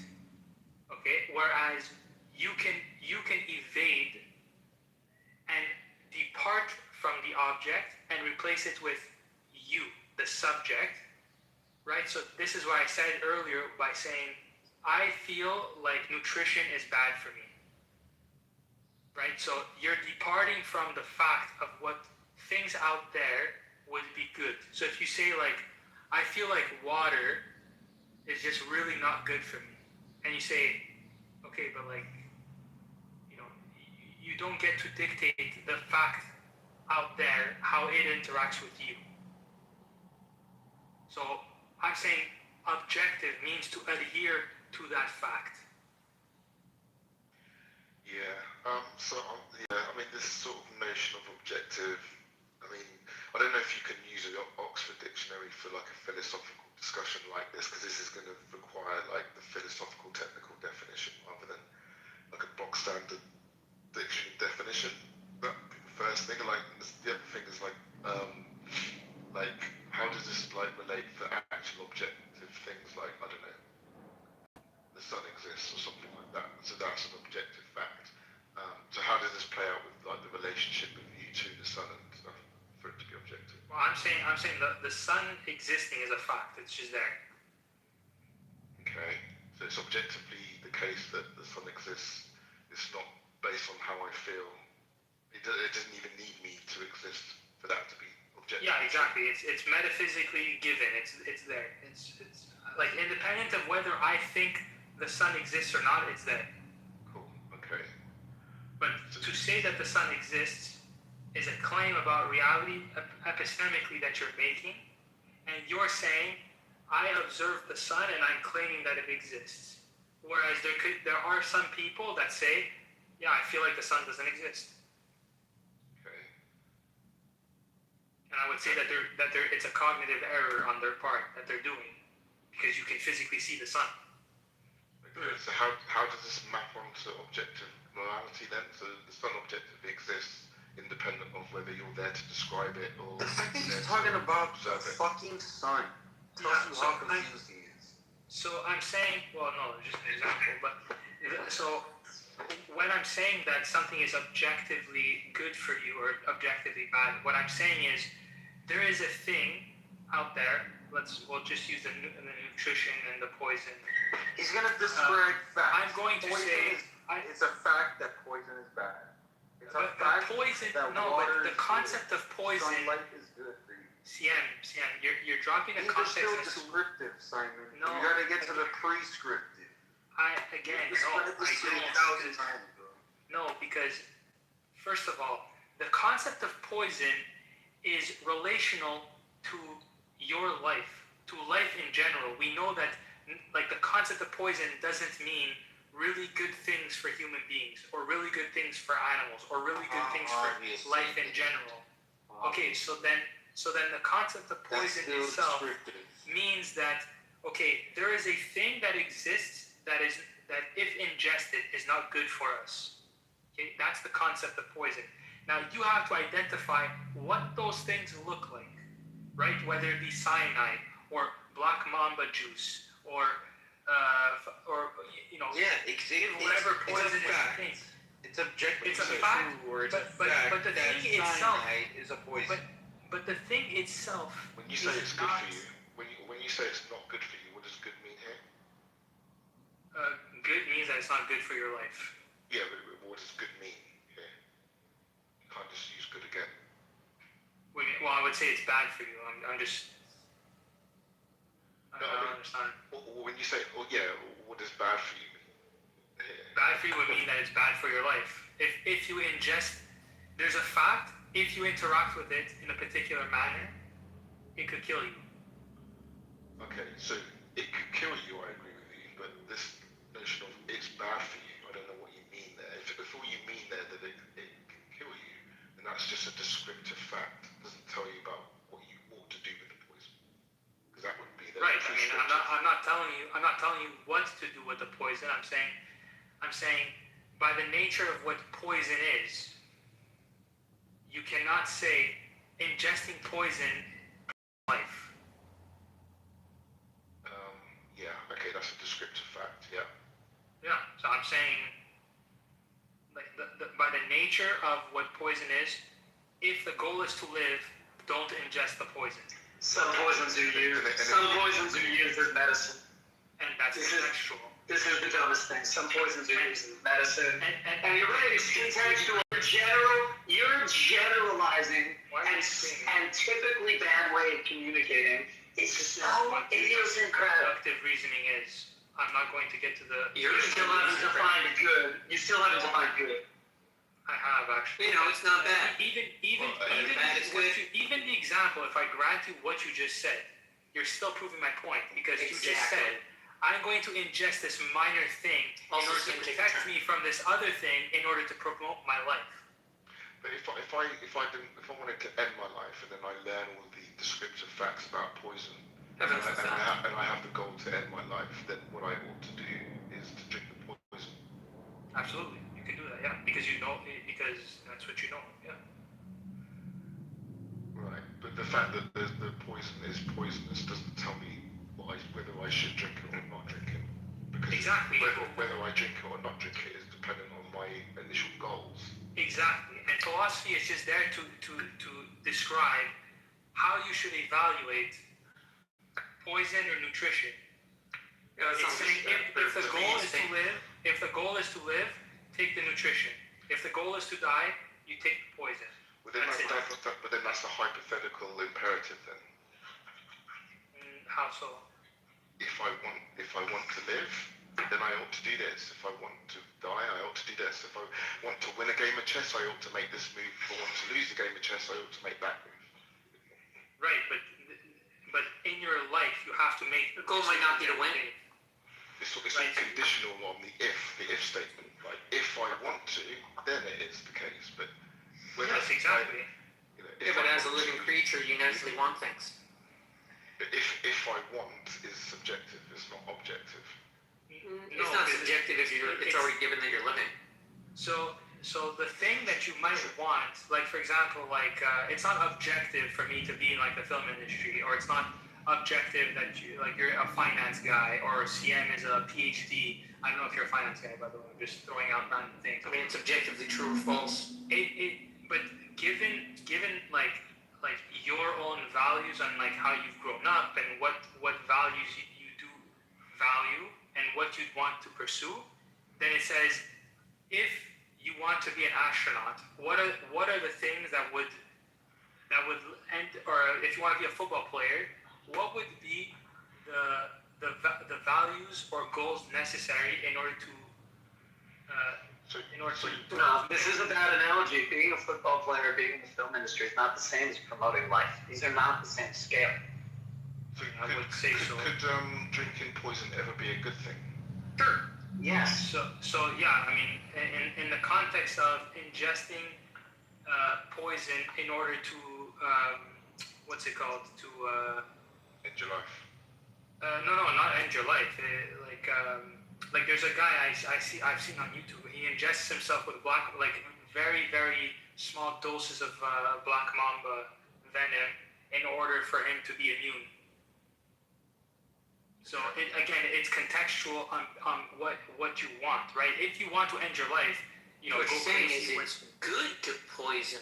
No, you're 2 steps away. The desire to end your life is already the immoral thing, not the taking of poison.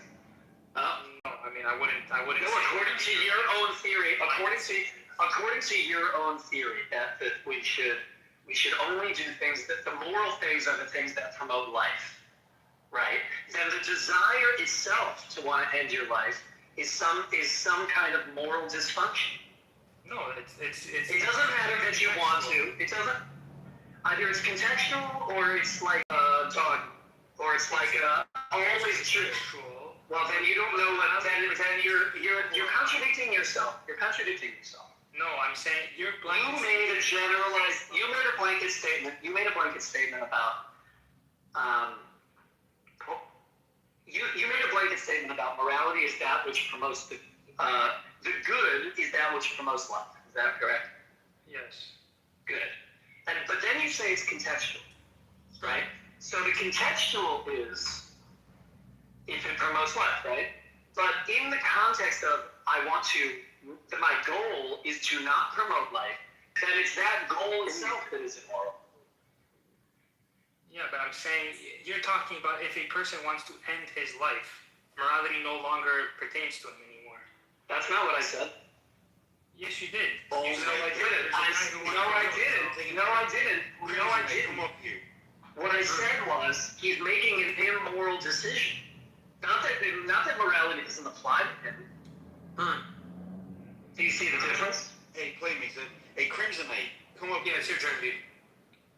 So if I wanted to end my life, and the best way to do that is to drink the poison, would that be a good thing or a bad thing?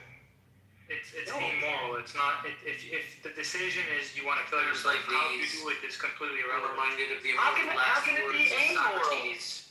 I drank what? How can it be amoral? That's so silly. That means you're cutting out various kinds of people who have various kinds from your entire moral system. You're just saying it doesn't apply to them. Mm-hmm. I'm saying the concept of morality pertains to people who want to live. It's a guide on. Oh, good. So you agree with me. Good. So you agree with me in some sense that the guy who doesn't want to live has made an immoral decision. What? No. No, he's free of morality. You must understand. He can do whatever he wants now. So then it doesn't matter. So then it doesn't matter. Has no meaning to him as he has separated himself from the That's right. So that means that the hypothetical imperative is nonsense because we don't care about his decisions because they're neither moral nor immoral. He's taken himself out of the system. We don't care about. Right. He broke the mold. So why are you saying it's good for him to accomplish his goals by drinking the poison? We don't care about his decisions. I'm not saying it's good. I'm saying it's good in the sense. You did. You did say it's good. You said that accomplishes your goals. Yeah. I'm saying in the context of you wanting to end your life, like for example, if I'm dying of a horrible cancer and I say, you know what, I'm done. I'm not gonna go out like this. You know, you drink a poison, you're gone. That's an immoral choice. No, it's not immoral. Yes, it is because it's against the life of morality. Nah, I don't buy that. What is the value? What is the advantage of that kind of? There's literally no value. That's the whole point. In order for you to value something, you have to want to be alive. So why is it not immoral to not want to be alive? Why is that not? Maybe just to end your life. Right, to end your life is an immoral act because it is ending life. The fact that I want to live or not want to live doesn't make a difference. Immoral would pertain, but the concept itself of morality relates to if you're alive or not. If you don't. So you think morality is always contextual then, I guess. Morality is pretty much, yeah. It is contextual. Just like so you can't make blanket good. So then you can't. Knowledge itself is contextual. Okay. So then you can't make blanket statements about the good. I'm not making blanket statements. I'm saying the good is whatever promotes your life. So that means that the person who decided to not promote his life is doing something the opposite of the moral good. Why would I put him outside? You're breaking your own system. No, I'm not. I'm literally saying, yeah, go ahead. You're saying we should view people that don't go after life as criminals of some type. No, he said we should disregard them at all. He doesn't want to judge them even negatively. He doesn't want to categorize them at all except being outside of the system, and therefore they can do whatever they want. But doesn't that create some kind of misanthropic society? Okay, yeah, I just wanted to ask, what is immorality in your view, Simon? Acting against life. So in the context of pursuing life. So if you say, I want to take myself out of this life, it's not immoral or moral. It's an amoral act because you're saying, I'm going to stop pursuing values. But why is that in and of itself not immoral? That choice to exit yourself from the system of promoting life, that should be the primary immoral act that dictates whether you think that anything else that comes after that is included in the system or not. That first choice to go against life in your own system should be seen as immoral. Yeah, I don't see how. I'm saying the concept. Yeah, go ahead, Carl. If I was to steal from you, like most people would say that that's an immoral act, but how does that pertain to life in your view?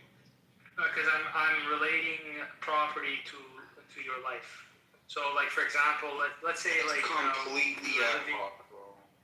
No, not really. I mean, let's say we were to live on like an island. Others ad hoc. Let's say we were living on an island, and I had to act every day to gain particular things I needed to live, and then you just came in and you would just take from your those mouth. things. Yes, but like stealing a fucking dollar from you is not life or death. Anything. Again, you're putting a dollar amount on it. I'm just saying that in order for me to stealing a fucking, I don't know, any fucking thing is not that serious. Now, Simon's trying to create a unified system, a unified field wherein all of these things fall under the category of life. or promoting life, which includes food, property, for Simon, right? Protection of rights, these kinds of things, right, Simon? Yeah. Right. The problem that you're doing, though, is that you're cutting out people from actually accessing your moral system by simply saying they're amoral, right? Because I don't understand. Here's what I don't understand. Why is moral decision making only at the realm of people who are trying to promote life? Certainly those people who are trying to be anti-life get to play in the moral sandbox. Because at least we have to respond to them in some kind of way that protects our life. So and those would be moral decisions. I agree with you. I would say, yeah, it would be immoral then if you were to just kill yourself. Alhamdulillah. Inshallah. You're not using that word correctly. Inshallah. Yeah, that's not the correct usage. It will be correct. But I would say still it would be maybe moral or amoral if like in a scenario where you are dying of cancer and you'd want to off yourself. I would still say that would be that'd be moral. You're going off on your own conditions. So I think you need to adjust. I think you need to adjust a little bit. That moral is that which promotes life. I think life is a tricky word there. It's a little amorphous. You haven't really defined it. I think you might want to consider doing so, because if you think the guy that takes the chance, takes the opportunity to just get out because he's suffering from cancer, and that's a moral act, then that's not an act that promotes life.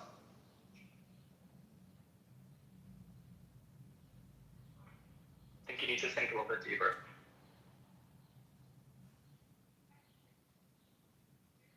I guess Simon's like whole moral system makes sense to him, cause he has all these like weird ass. Isn't that true of everyone's moral system? Shut up. His idiosyncratic definitions, like that nobody in the planet agrees with. Maybe other weird. That's what idiosyncratic means. Exactly. Can you please say something like a substance, not just like. Take your turn. Not wrong.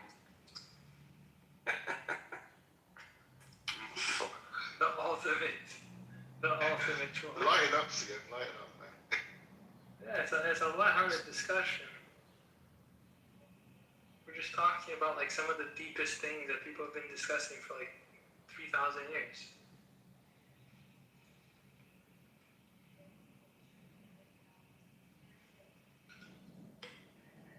Yeah, I do think your model needs a little bit of work. Like the definition's a bit broad, like this pertaining to life, immorality under your view. Yeah, I don't think it captures everything what people care about when it talks about morality. I'm sure it does. I've only asked you a few questions. Yeah, I don't even think it captures what Simon thinks about is actually contained within morality, like the full spectrum of what moral behavior looks like. It's very limited, actually. I mean, CM, if you want me to take your bishop, I'll take your bishop. I gotta go and finish these potatoes. I'll Do it. Take the bishop. Take the bishop. Do it. I took it. I don't know what. You just gave it to me for free. It's fine. I'll take it. So shit! This fucking bastard. Is Simon tending to his potatoes a moral act? Hold on. Before Simon leaves, Simon, I thought you were like this carnivore. You didn't eat potatoes, bro. No vegetables, no. Weren't you? Just because he's a carnivore, he can't take the life of tubers. No, I'm saying like this guy's saying he doesn't even eat vegetables and shit. Potatoes a type of I don't know if you want to call it a vegetable. Gotta call it something. I'm saying vegetables, potatoes. You say like he only eats meat. I would not call a potato a fruit. I feel like that would be wrong. Potato's not a fruit. Yeah, that's why I wouldn't call it a fruit. I think it does have seeds in it though, right? Exactly. Yeah, fruits have to have seeds. Yeah. No, but I'm saying potatoes have seeds. potatoes? Yeah, Not the eyes, potatoes I eat. right? If you like throw a potato in the ground, it'll start to grow because of There's the seed. the little seeds when you cut them in half. So you might want to see smell the the fruit. outline of them. That feels wrong. That feels criminal. It does. It does. I don't like You're right. that. Yeah. I'm just saying, like, you can't necessarily stop someone when they call a potato fruit. It's a crime against fruits. Or is it a crime against the potatoes? Like, who's the injured party here? I don't know. Or is it us? It's us. You know what's a serious fruit? Mango. Mango does not fuck around about being fruit. Mango is a serious fruit and it takes its job seriously. I really respect mango. That's fair. It's those weird nonconformist fruit slash vegetable slash berries, whatever the hell they want to call themselves. Exactly. Those are the weird ones. Yeah. Like tomato. Decisive. Tomato should be a fruit. By like all standards, it really should just be a very simple, obvious fruit, not a fruit. Right.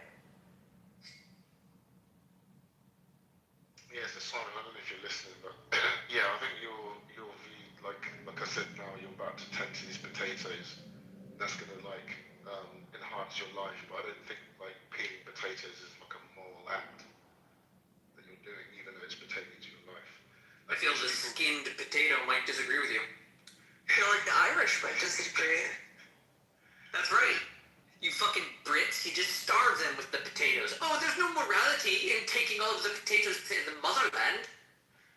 But we have like moral intuition that like spider senses, and these spider senses aren't tingling when you come up with these scenarios that are supposed to be moral and doing for you. Everyone, this is my girlfriend, fiance, Ruby. Say hi. Hi everyone. Great to meet you all. Hey. Hello. God damn, it makes sense. Hey, Rebby, you seem more black today. Yeah, it was a long weekend out. Yeah, we still were on. Yeah. We both got really tan. Well, the color is excellent. Good job there. Thanks. Yeah, no, I think it suits my complexion, or my hair, yeah. I mean, it is your complexion now, right? Yeah, exactly. I mean, my hair, yeah. That caramel undertone.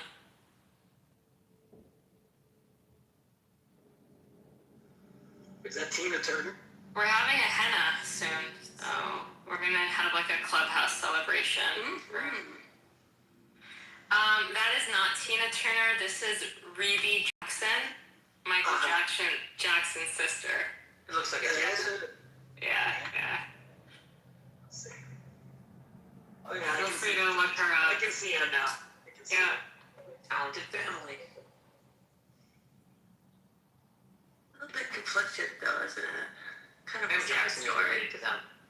What's that? Talented family with an overbearing father.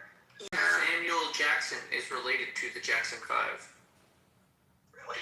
Hey, Yeah. Zed, play, bro. So I mean, like, it should be racist saying, like, oh, all black guys in entertainment are related. But if their last name is Jackson, they actually are, really. Straight up related. Hey, Zed, play chess, bro. Hey, Carlos, so, I mean, you've heard me and, like, Rob speak to Simon before, right? Did you understand fucking anything he was saying, bro?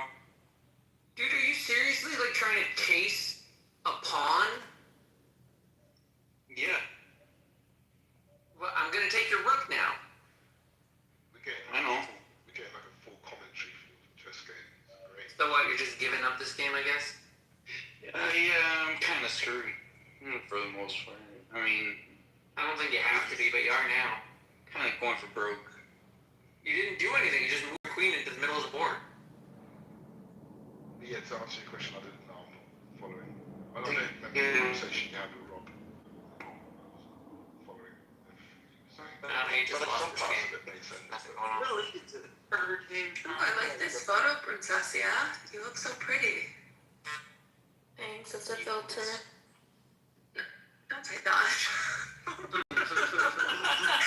It's like a very emo response. You look very beautiful in this photo. Hello, Princessia. Hi, Rebby. How are you? Have you ever heard him describe like what he thinks objective means? Yeah. Carlos? Sorry, who? What Simon thinks objective means.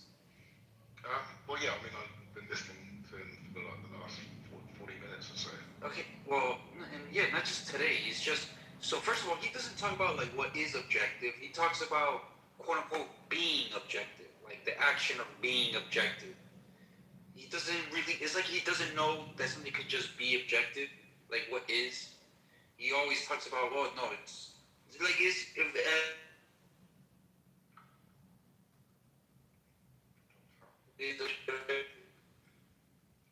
Wi-Fi out. Maybe drop the chest game. It's taking up too much Wi-Fi.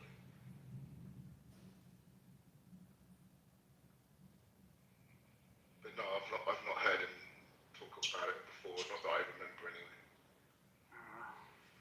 It's just convoluted the way he does it, right? He's like, existence exists. That which is objective is anything I can sense with my sense perception, and that's it. But it's like a little bit, doesn't really define the term. I mean, Harpel in the audience has an objective model of morality, which is, I don't think it's good, but like it's better than what Simon's trying to present. Well, so at least I could follow where like he was going with his. Well, what exactly is the goal in someone claiming that morality is objective, or just like this great fun system that humans have, like most of the things they have? What's the difference between calling it objective or not? Sorry, what's the question? I'm saying, like, what do we gain if we declare morality objective or not? Social order, and expectations of behavior. How? Yeah. How? Because what I'm saying is because it's always clear. In other words, the person who says morality is contextual means, fine. For example, sometimes it's going to be moral to kill somebody, and sometimes it's not. Sure, that's true. Right? As opposed to like some kind of objective standard that says killing is always wrong.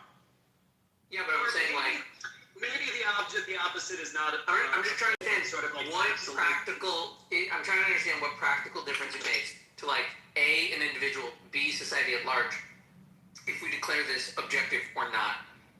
Like no matter what, we're still going to say objectively we're going to punish you under these rubrics and systems. The end. But what's pragmatic or has utility, not necessarily. I'm not asking about pragmatism or utility. I'm asking what is the difference. Like maybe if the question is morality objective, then what is at stake? Explain that to me before I say that it is or isn't. Yeah, like I said, it seems to me like nothing's at stake. It just tells you what the correct thing is, objectively. Yeah, it sounds like you're saying like bragging rights, and like I don't know if you could ever have epistemic certainty of objectivity, even if you did determine that morality was one of those objective things. So like, I don't get it. What difference would you make or care if it was objective or subjective? You're just like, but we don't have to be certain that we don't have to be certain that the sun exists to say that it's objective. We could be wrong that the sun exists. I mean, declaring the sun as existing objectively is a declaration that no one needs to like check again because we're sure it's there. Yeah, but we could be wrong about it, right? If we were, then we'd have to check far more of our assumptions. But like, yeah, theoretically, it's possible. Yeah, that's what I'm saying. Is we don't need to have like 100% certainty for something to be objective. No, how about this? Certainty and knowledge, like gender, is a spectrum. Yeah. Yep. I actually really like using gender there because people do want to focus on the two primary representations of the epistemic certainty. Knowledge, hey, I'm almost done with the game. Untrue. Come on, bro. You're about to win. Just play. Get him. I don't know, man. Why are you all of a sudden doing this like choke artist thing? You're like, what, tired? No, your question is I'm going for broke. You're not going for anything. You're just tanking the game. So you're saying if morality is objective, like what turns on that, or like how do we apply that to society? Yeah, like meaning, what exactly are you asking me? If you ask, is it objective? Like you're asking me how humans should have a perspective about the thing called morality? Like, is there? I don't know what difference it makes. It just means that truth value is not stance dependent. Well, so that's the thing, right? I think we make a mistake when we say objective is not stance dependent. actually we select and decide what is objective based on certain facts, based on certain preponderance of facts, but it's not the case that it is stance independent. Unless you want to say that there's some kind of platonic ideal of moral behavior, right, that exists without us. That's one way to do it. Yeah, that'd be kind of weird. That's one way to do it. Yeah, I can't imagine that there is a concept of moral behavior outside of the confines of whatever creature is engaged in that moral behavior. There's no like objectively right temple to exist. A temple is proper to exist based upon the creatures that make their temples, whether they be ants or humans. So you're an anti-realist then, when it comes to morality. Anti-realist? But you don't think it could be objective? No, I didn't say it can't be objective. I'm asking you what hinges on the question, but I'm skeptical that there is a difference between the people that say that it is objective or not. My guess is they're both going to engage in the same moral behavior, which makes it, to me, like a sort of a silly question. That's why I keep asking. I don't get what's at stake, really. Well, I mean, morality is just about principles of good and bad behavior. What constitutes good and bad behavior? Like, that's what morality is. Morality is objective. Right, so what is objectivity? Yeah. Well, but isn't morality not about good behavior, but right behavior? Oh, yes, no, same thing. Meaning, like, let me put it this way. If we say that the sun is objective, then we also say that people on the other side of the earth experience nighttime when we're tilted away, right? We take that as a given based upon the reality of it. We anticipate the experiences of others. If you're saying like that in terms of morality, yeah, like I haven't experienced all of the traumas and struggles and triumphs of humanity, but I take it on their word, and then we set up a system of morality to say this is a bad thing that living humans don't like to happen. It seems objective, but like the day and night cycle, that has nothing to do with morality. yeah, what? What? Like, don't tank the. If you're gonna tank the game, you could just resign. No, not yet. I am tanking the game, but yeah, I know you're tanking the game. It doesn't take an advanced degree in mathematics to watch you tank a game of chess. no, ever since you did that queen move and like took the rook, well, never took the rook, but after that queen move and my queen was completely stuck in the corner, like completely inactive, I was like, yeah, it's over. You didn't have to throw your queen into the corner. You could have thrown him to the other side of the board. No, well, I played a line out. Listen, you tanked the game. You're not the first person. I was going for broke, hoping you missed something, and listen, I was playing it different. You're not going for broke. You're just tanking the game. What's funny is like literally the same time you're tanking, and another guy is also tanking his game. He all got frustrated and just started throwing his queen at my pawns. When you were up, I'm just saying, like, if you want to give up the game, give up the game. I gave up a few games to you. Caleb, what was you saying before about like objectivity? Like we create it or we make it or something? Yeah, there is no such thing. There is no such thing that stands for me. There's no such thing that stands independent. Everything that we think exists is articulated by a stance, by a person. There's no such thing in the human mind as something that we could conceive of existing without our mind. So therefore, I don't think stance independent or stance independent is like a good way to say it. I mean, we decide what's objective, and then we just hold it as the standard until we decide that something else is objective. Well, no, aren't we? I mean, we are saying that the sun has like some kind of an objective existence more than Apollo carrying the chariot of the. Yeah, I think what he's saying is that we come up with the categories of. You're in the Matrix, yeah. You're in the Matrix.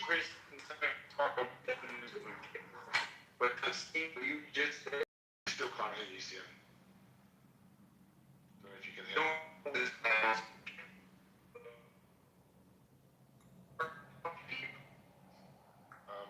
Yeah, I think first place, and then we then say that the sun is objective. But he's saying that without us even having a perspective, we couldn't even react. And you're saying like the sun doesn't exist until there's creatures to be warmed by it? It might exist, but it's not functional until we actually articulate it in our mind. It doesn't mean anything. Okay, well, let me put it this way. Would you say that the sun has like objective existence when the planets acknowledge it and get trapped in its gravity well? How would I know without a human mind? I'm saying the planets know, because they've been following that path since long before the humans were here to observe it, right? We can see that. Planets know things? I'm just saying that they acknowledge the existence of the sun. They respond to the They existence respond of the sun? directly to its existence and follow its gravity well. That's fine, but we don't know how to. Okay, that's actually beside the point. Right. I'm trying to say the sun existed. The fact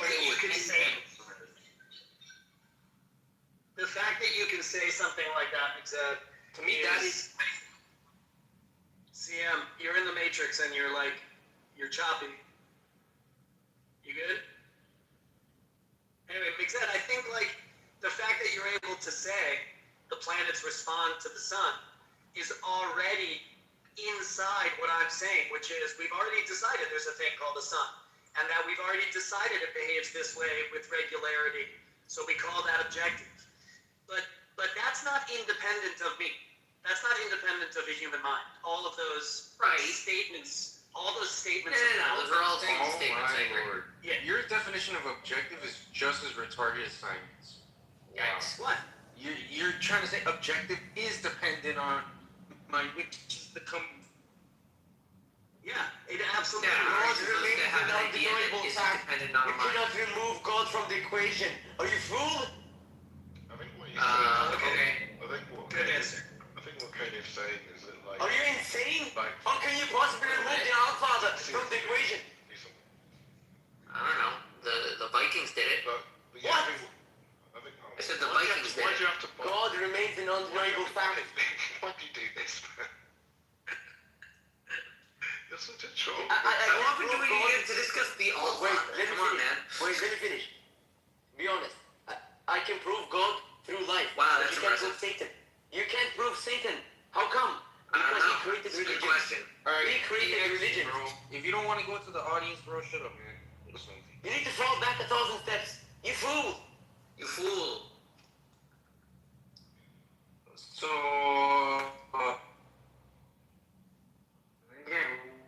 where the fuck?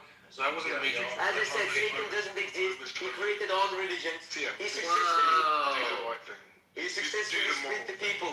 He split you all in 3 parts. Do the objectively moral things, yeah, please. Damn, hold on. Yeah. No, Yeah, God also left the you a Matrix, heart you and guys- mind. It's objective, Yes, we hear you. Affirmative. Alright, yo, excellent. Just let us finish what the hell we were talking about. Of course. Of course. Because, God, this is Yeah, amazing. I can't believe the amount of. I thought Caleb agreed with us on Simon's retarded definitions of objective. Yeah, but I don't know. He has Simon just as backwards. he has Lucifer is the creator of religion. Be careful. Oh my God! Kick this moron. Yeah, sorry, dude. You started it, Mixer. You should be. Yeah, see, I did not tell him to preach about Lucifer, the progenitor of all religions. Morally responsible. I yeah, didn't no, respond I to think- his Allfather thing. I think what Caleb was saying is that there are no propositions independent of minds and Yeah, objectives. again, So that's just true. objective. That's correct. That's true. Right, because there never is. Well, that's why It might be trivial. It might be trivial, but I think it prevents you from saying that we can say anything about that which exists out of the propositional mind. Right. No, I mean, again, that's true. It's like It's true. people do it 2 ways. For example, like, so when I say, so there's also, you can do the same thing with like objects and words. So like there's the word Correct. sun, S-U-N. That's just a word. It's, it's a 3-letter word in the English language, etc. And then there's also the object that it refers to. The fucking star in the sky that heats up the planet and gives warmth and life to everything. The object. Yeah, it's which is why we say again the star in the sky. That's what's objective. I think we're talking about the object. I think it's referring to. You can't talk, but you can't talk about it. But you can't talk about it without the word. And again, are you do you know what solipsism is, Caleb? Are you a solipsist? Nothing I know what exists without. solipsism is, but nobody else seems to know. Like, are you? Yeah, I don't know what that is. I don't know what that is. the only thing I can't deny is my own existence. I can't deny my existence. Neither can you. I bet you could if you tried hard enough. You got to put your back into it. I'm not that creative, but okay. Yeah, so see, There is a medical disorder where people believe themselves to be dead. Yeah, see, Really? like, Yeah, really. yeah, so see, remember before I used like the map and the territory analogy. Like, I think that's what might be going on here. So, like, obviously, we are like the map. Sure. And there's a territory that. Okay, so the Caleb is trying to say there is no territory without a map. What I'm saying, you can't describe the territory. There is no description of the territory without a human mind. Right? You cannot discuss the territory without the aid of a map. Hold on. That's right. The point is the territory exists before the map. That's right, but you can never see the territory with anything but a map. That's right. That's fucking The nonsense. territory doesn't exist to you. You don't have God. That's right. You have a fucking map. I don't Listen, need God. Sam, it's equally trivial. It's equally trivial that those things exist without me. As trivial as what I'm saying. Okay, that's what mind. That's what is objective. True. They're both true, right? Well, it's only the map that can be true. It's only the map that can be true. No, but one is not trivial. That the world exists out of your mind. That's not trivial. But it has no implications, and it has no moral or any other kind of implications until It doesn't really enter into. until a human mind observes it. Right. Again, no, dude, hold on. You don't have to talk after every fucking word you say. It's true, I know. But you can also take your time. Caleb, right? Like, you're doing this whole, like, you know, if a tree falls in a forest and nobody's here, does it make a sound? Like, yeah. What I'm saying is it makes no difference. What I'm saying is the answer to that question. It's just going to be more noise the humans say to each other. Yeah, it doesn't matter what the answer to that question is. Whether it actually makes a sound. Sam, it doesn't matter the answer to that question in any kind of, like, again, hard to use this word, quote unquote objective sense. Yes it does. Then you don't live in the same reality I do. What does it matter? Just again, I'm not gonna say. To me, there is an answer to this question. Does it make a sound? Well, how does the answer matter? How you define Why does the answer, Sam? If you why define does the answer sound, matter? it's not whether it matters. It's just the fact of the matter. Not does it matter to anybody. Like if you define a sound, would you say? So look, I would not say that there's a sound created by the tree falling with no receptor for the vibrations made in the wind that facilitate a sound when it hits a particular organ. There is no sound. You're a complete subjectivist, solipsist. Like, this is ridiculous levels. No, if you define a sound as fucking waves or whatever hitting your eardrum, like tickling your eardrum, sure, you can define that as something. That's not what I'm talking about. To me, if a tree falls in a forest and nobody's there to hear it, it still creates pressure waves, like propagating through the air. That's nobody's there to hear it. That's fine. That's fine, but that's not. Do you deny objective reality? Whoa. Listen. Dude, listen. Do you have no? Listen. Do you deny objective reality? Slow down. Slow down. It was you always do this shit. And you slow down. Slow down. I'm not going to be pressured by you. You're not going to ask questions. Do you accept objective reality? I'm not going to be pressured like this by you. I'm not gonna be pressured by your fucking ridiculous shit either. Do you accept objective reality? You clearly won't be pressured to take your turn in chess. I know. Conversation, Sam. Just relax yourself. No, because again, you're trying to spin. You're trying to play games. Word games. Yeah. Stop interrupting me. It's chess. It's a board game. It's not a word game. Stop it. Just shut up, bro. Stop interrupting. I'll explain my position. Talk to somebody else. I don't want to talk. You're trying to play word games. Yeah, let me try. See. He's crashing out, but he's crashing out slow and steady. He's landing his... Yeah, go ahead, Caleb. I'll try. All I'm saying is that these kinds of things sound, whatever, in that example, right? It's the interaction, right? What we call sound is the interaction between the sense organ and the pressure and the waves that are made. Yes, that's correct. But more than that, it has to be experienced by the conscious mind for us to discuss it. Otherwise, we wouldn't call it a sound. We call it pressure in the air. This is a subjectivist, solipsist, like, Nah, I'm talking about objective reality, like physics, bro. A fucking pressure wave propagating through air is what I call sound. How do you know what does it sound like without an ear?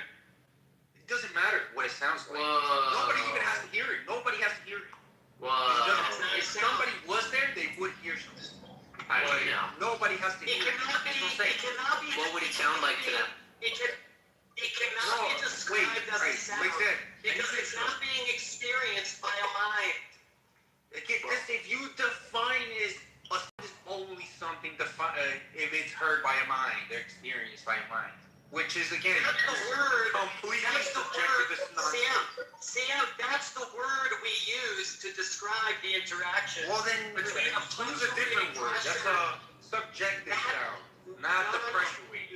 No, Sam. You're just denying physics. You're denying objective reality. No, sir. I'm not. We have a difference of opinion, okay? Stop interrupting. Can you steel man my position? I think I could still man in position, but these guys can't help themselves. Go ahead, Sam. Can you steel man my position? You're in the matrix. No one can hear you. It must mean you're not making any sounds. All right, hello? Can you steel man my position? Yeah, you're saying if it doesn't tickle your eardrum, if it doesn't tickle your eardrum, then it's not a sound. Because this is how you're defining it. That's not exactly what I'm saying. If somebody doesn't experience the sound, you're completely All right, what I'm saying. I need you to be quiet and ask me a question. Do you believe in objective reality outside of your mind? Yes or no? I believe that things exist outside my mind. Yeah, okay, that's good. Things exist like a world. Is there an objective world that exists outside of your mind? I think there is, but I can only experience it through my mind. Whoa. Sure, that's trivial, but you think there is. Okay, I mean, that's good enough. I don't know, but I think there is. I Sure, seem to be okay. having experiences that are from outside. It'd be really weird if you weren't. No, okay, let me put this a little simpler. Do you think the world, again, objective reality, existed before you were born? Do you think this universe? Or do you think... Look, I don't know why is that important? No, because I'm trying to establish if there's a world outside of your mind. It actually is talking past the point that I'm making. No, it's 100% the point that I'm making. That there is a world outside of your mind. That's fine. I wouldn't call it objective. Yes, there is, but I don't call it objective. No, that's what the definition of objective. It doesn't depend on your mind. Yes, it does. I don't think that there are any things. Oh my God! There are no such things. I'm learning. Let's fucking criticize that. You're worse than him. At least he agrees, isn't it? All I think, Sam. Look. Is there a world? You just have to agree. Fuck out of here, bro. The fuck out of here. Screaming dumb shit. Caleb, you're a fucking moron. Wow. So I think I could still man his position if you'd let me, or let me have a conversation. I can feel man's position. I'm just not No, sure you about can't. it. I think the world exists, but like, it's fucking nonsense, bro. Exactly. You can't understand it. That's your steel man. Your steel man is it's fucking nonsense. That's a better steel man than this shit. Get out of here, Caleb. I'm not putting up with your bullshit anymore. That's not a steel man. Yeah, let's be fair. Yes, it is. The best steel man CM must trying to take this completely skeptic fucking. He's trying to be. He's doing extreme skepticism, radical skepticism, even about objective reality. I don't think he's doing that, CM. All right, but CM is Yes, he is. In less words, that's exactly what he's doing. Because again, he's yelling. The amount of words you have is Two subjective. questions. Caleb, I'll let you back up if you answer again. 2 questions. Do you think the world existed before you were born, and do you think the world will continue to exist after you die? Yes or no? I think he answered that already. I think he said yes. Yeah. Okay. Then what he's saying is complete nonsense. Like it fucking. Right. Oh, I just can't be sure about anything. Right. I don't think Play the retarded skeptic. He's just sort of getting uncomfortable about that part. No, I think. No, it's a waste of time, man. I mean, you can have your opinions. You can have your opinions, but Yeah, are you gonna answer those questions? I think essentially CM is saying that this distinction between objectivity and subjectivity is purely a human convention that doesn't exist out there in the world. That's exactly it. That's exactly those things we call facts. Thank you for understanding, Carlos. Thank you for doing the work. Thank you for doing the work. Thank you for doing the work to actually understanding what I'm saying instead of CM, which doesn't understand a disagreement. No, I get the disagreement. You just again don't know what objective means.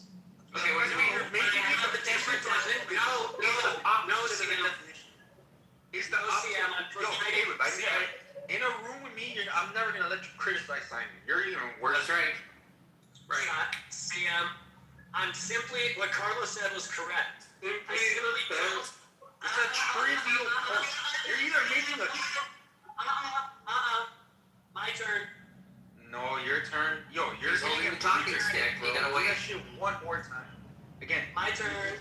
It's a complete waste of time what you're doing, and I don't really want to talk about this because, again, it's either a completely trivial point or it's a completely trivial point, waste of time, or just this radical skepticism, which sounds like you're tapping out. Sounds like you're tapping out. Yeah. Well, yeah, he's been spurging out for a while now. You're denying objective reality. No, I'm just not using the word objective in the way that you are. I know that. I'm well aware of that. Right, so the way that Carlos said it was correct according to my view. The words objective and your subjective. view is wrong. No, it's the opposite. Making of the definition of objective depend on humans is the antithesis of the definition. The definition of the word objective does depend on humans. Well, oh my god, bro. Now you're just doing some triviality or definitions of all words depend on humans. Exactly. Can you be any more trivial? No shit. Well, every word is invented or made up by humans. That's why it is not. Yes, that's why it is not. It's incoherent to say that there's something understandable outside of the human mind. Things might exist. I'm not denying that those things exist. I'm simply saying I can't know anything about them unless through a human mind. Again, trivial. Obviously, girl. Everything, all it means is that there's no such thing as stance independent. That's all I'm saying. No such thing. There is you understand that? Stance independent. What stance am I taking? So whether the sun is dependent on your stance? Say what now? It's dependent. Yes. What you said, yes. Yeah, like it's doing this. Yes. Yes. So Yes. it is dependent. Yes. Because of that statement is stance dependent, why it should be believed that. But like, that's also because you're also entitled to your own stance, and he might might have been still been hard. Yeah, but that's why we are. That's how we get important words like objective. Yes, that's why we get words like objective, meaning stands independent. That No, meaning don't waste your time trying to develop your own opinion here. We're all just going to agree in the end. Objective. But that's because we agreed on it. That's because we agreed on it, not because it exists. Right, we all could disagree, like the moon landing. You could call that subjective if you wanted to. Right. I can't hear music. Now. Oh, he gets it. No, I can't even believe Carlos. Again, the point you're making is so trivial. You might as well. You're just saying. Do you words agree? don't have Do you meaning. agree with the Words point I made made? up. Do you agree with the point I made? It's either complete. It's all semantics. Completely trivial. Self-defeating, like idea? Nico pointed out. Do you agree with the idea? Absolutely not. No. You don't agree. Wait, you didn't even let me finish. You didn't even let me finish. You didn't even let me finish. How do you know what I was gonna say? You're gonna repeat yourself. Do you agree with the idea? point you're making. I'm saying it's completely trivial, either trivial, self-defeating, or just a complete waste of time. Self-defeating, radical skeptic, waste of time. It's just. When I describe what's out there, right? Which we agree that there's things out there. Is that stance dependent or not? When I describe it. I don't think in the way that we use stance, I don't think it would be stance dependent. Because stances are just based on your feelings, based on your okay, so it's opinion. sense dependent. It's dependent on my senses, right? Yeah, you can say that. Okay, how reliable are our senses to the point where we can say something is objective? Well, it's just a category, isn't it? It's just Yes, about what the truth maker is, whether it's the senses that make it true. That's right. And through the regularity of our senses and the consistency of what people have observed about the things out there and the particular words that they use, you decide what's objective. We simply say, in virtue of those things, we're going to call this thing objective. We've agreed upon it. For reasons. Not for arbitrary, right? For reasons. That is not how it is. So what you're trying to do is, we are trying to say is like, is it possible that, something, say, exists, like the sun exists, or the sun exists, or let's make a statement, does the sun exist? Yes or no? Okay? There is a answer to this question, and that answer is stands independent, meaning that it does not matter what you and I think. How would I know? Humanity might think. Wait. How would I know? How would I know? Yeah, you wouldn't know, but you wouldn't know this. But even if this entire humanity thought that the sun exists, it could still be that the sun doesn't exist. Okay? Sure. Correct. That's right. So that's right. Same thing goes for God. Right. Yeah, exactly. So things objective is a popularity. Is that now the next method is to know. Now it's the Look at what Shan wrote. Hold on, Nilo, look at what Shan wrote. He thinks intersubjective agreement means subjectivity. 100. What a meaningful sentence that is. Not only. I think that's part of it, but not only. Again, intersubjectivity means objectivity. It would not affect whether there's a star in our fucking solar system. What words we use, or we can all deny that the sun exists. Doesn't. Again, agreement or popularity. The next step is objectivity is not democratic. Exist. Okay. He's trying to make do things exist objectively, or do things or are there statements, propositions which are true or false objectively? Now this is, let's assume that there is, then we kind of figure out how can we find this out? What can we do? What kind of methodologies can we come up with that might actually we can say that okay, this is stands independent. he doesn't The think very he's exercise, independent Milo, for me at least, in my conception, the very act of you trying to do that implies that we cannot know anything outside of our sense. We can't know anything. And so we're just deciding, right? In other words, there's a calculation done in our minds between what our senses experience and then what we call it. That's fine. That's fine. Can we know with certainty that we don't know things? That's why I said radical skepticism is dumb and self-defeating. And I'm a skeptic. But extreme skepticism is retarded. I'm not seriously. I do like in my shower. I'm not expressing skepticism. I'm not expressing skepticism. Dude, again, yes you are. You're saying, well, we can't know anything. Or can we trust our senses? Oh, you said it earlier. How reliable are our senses? Reliable. But then I said something else, okay, which you probably tuned out, okay? Because you're not making you think you're making a smart point. You're not. You think you sound smart right now, Caitlin? It's to say again, the definition of objective is the opposite of the definition of objective. Is what we decide it is. We decide what objective is. Again, do you think you're making a smart point? We decide what every word means. That's exactly right. It's a trivial point. Right. It's a trivial point. And that's why, here's where we started this conversation. Doesn't mean what the things are referring. We're not talking about anything, bro. Sam, where we started this conversation was objective means stance. Objective means stance independent, and subjective means stance dependent. I'm rejecting that breakdown. I'm articulating something else. Okay? It's a different way to think about it. You can disagree with it. You're an idealist. Let me finish, please. Let me finish, please. You can disagree with it, but I actually think you're But I don't think you're in a place to disagree with it because I think you're not understanding. Oh, I understand it. I just reject it. Steel man.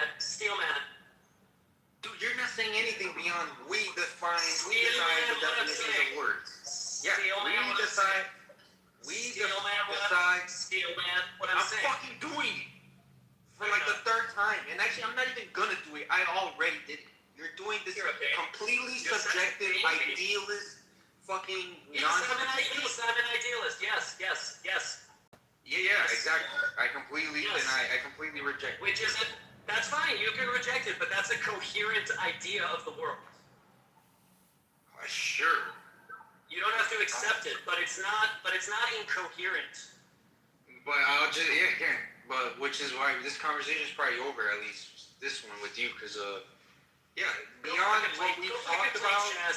Go lose to Mixed again at chess. Go throw your game at chess. I can tell you're not even good at chess. You can't even do this. You can't even navigate this conversation. I'll destroy you, bro. What are you talking about? I'm not that good at chess. I'm not saying I'm good at chess. I'm saying you're a bad debater.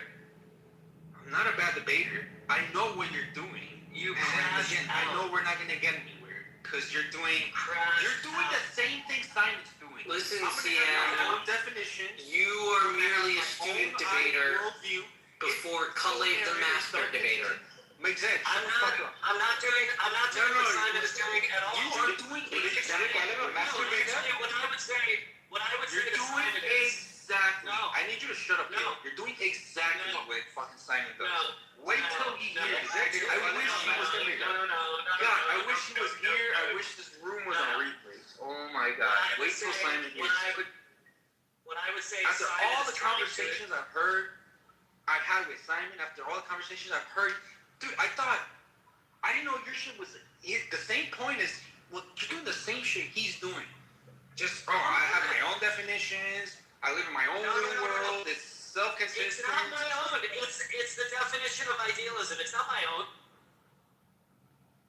Sure. It's not my own. Well, again, he can define a word and say this is my definition of objectivism. where Simon you is have not my own gonna, definition. dude. I'm not gonna Simon use is the word not- objective like the rest of the universe. Fucking the Do you rest know of how to humanity. stop? Do you know how to stop fucking talking and have a conversation? All right, get the fuck out of here. I don't want to talk to you, bro. Get out of here. You're fucking insufferable, Caleb. You're fucking dumb and insufferable, which is even worse. And just fine. I don't care if I ever talk to you again. Now I know you're a waste of time. At least Simon can agree to some shit. You don't want to agree to anything. You want to just say la la, put your fingers in your ears and say la la, I have my own definition of my own shit. At least this man can agree to stuff. Like, we have to agree on some basic common stuff. Oh my god, Monica. Not right now. Actually, whatever.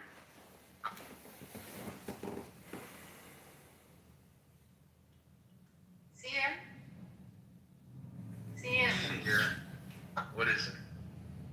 CM? Baby CM. Come in private fast. I will show you my notebook. I will show you my notebook. There we go. Never mind. New big setup. You asked me, right, to show my notes. No. Oh my god. Fast. Wow. Where is Simon, dude? He needs to hear this shit. I can't believe all the amounts that get criticized as Simon. He's worse than Simon. Baby, come fast. Alright. Very horny right now, very hard. Alright, Caleb, we can try it one more time, but again, we need to agree to some things. You can't just have your own definitions of everything and say, oh, well, it's self-consistent. Yeah, I'm an idealist, and it's self-consistent. We need to, like, agree on basic things. Can you do that? If not, then again, I don't care, bro. I've never heard you say a single interesting thing, so I don't care if I ever talk to you again, bro.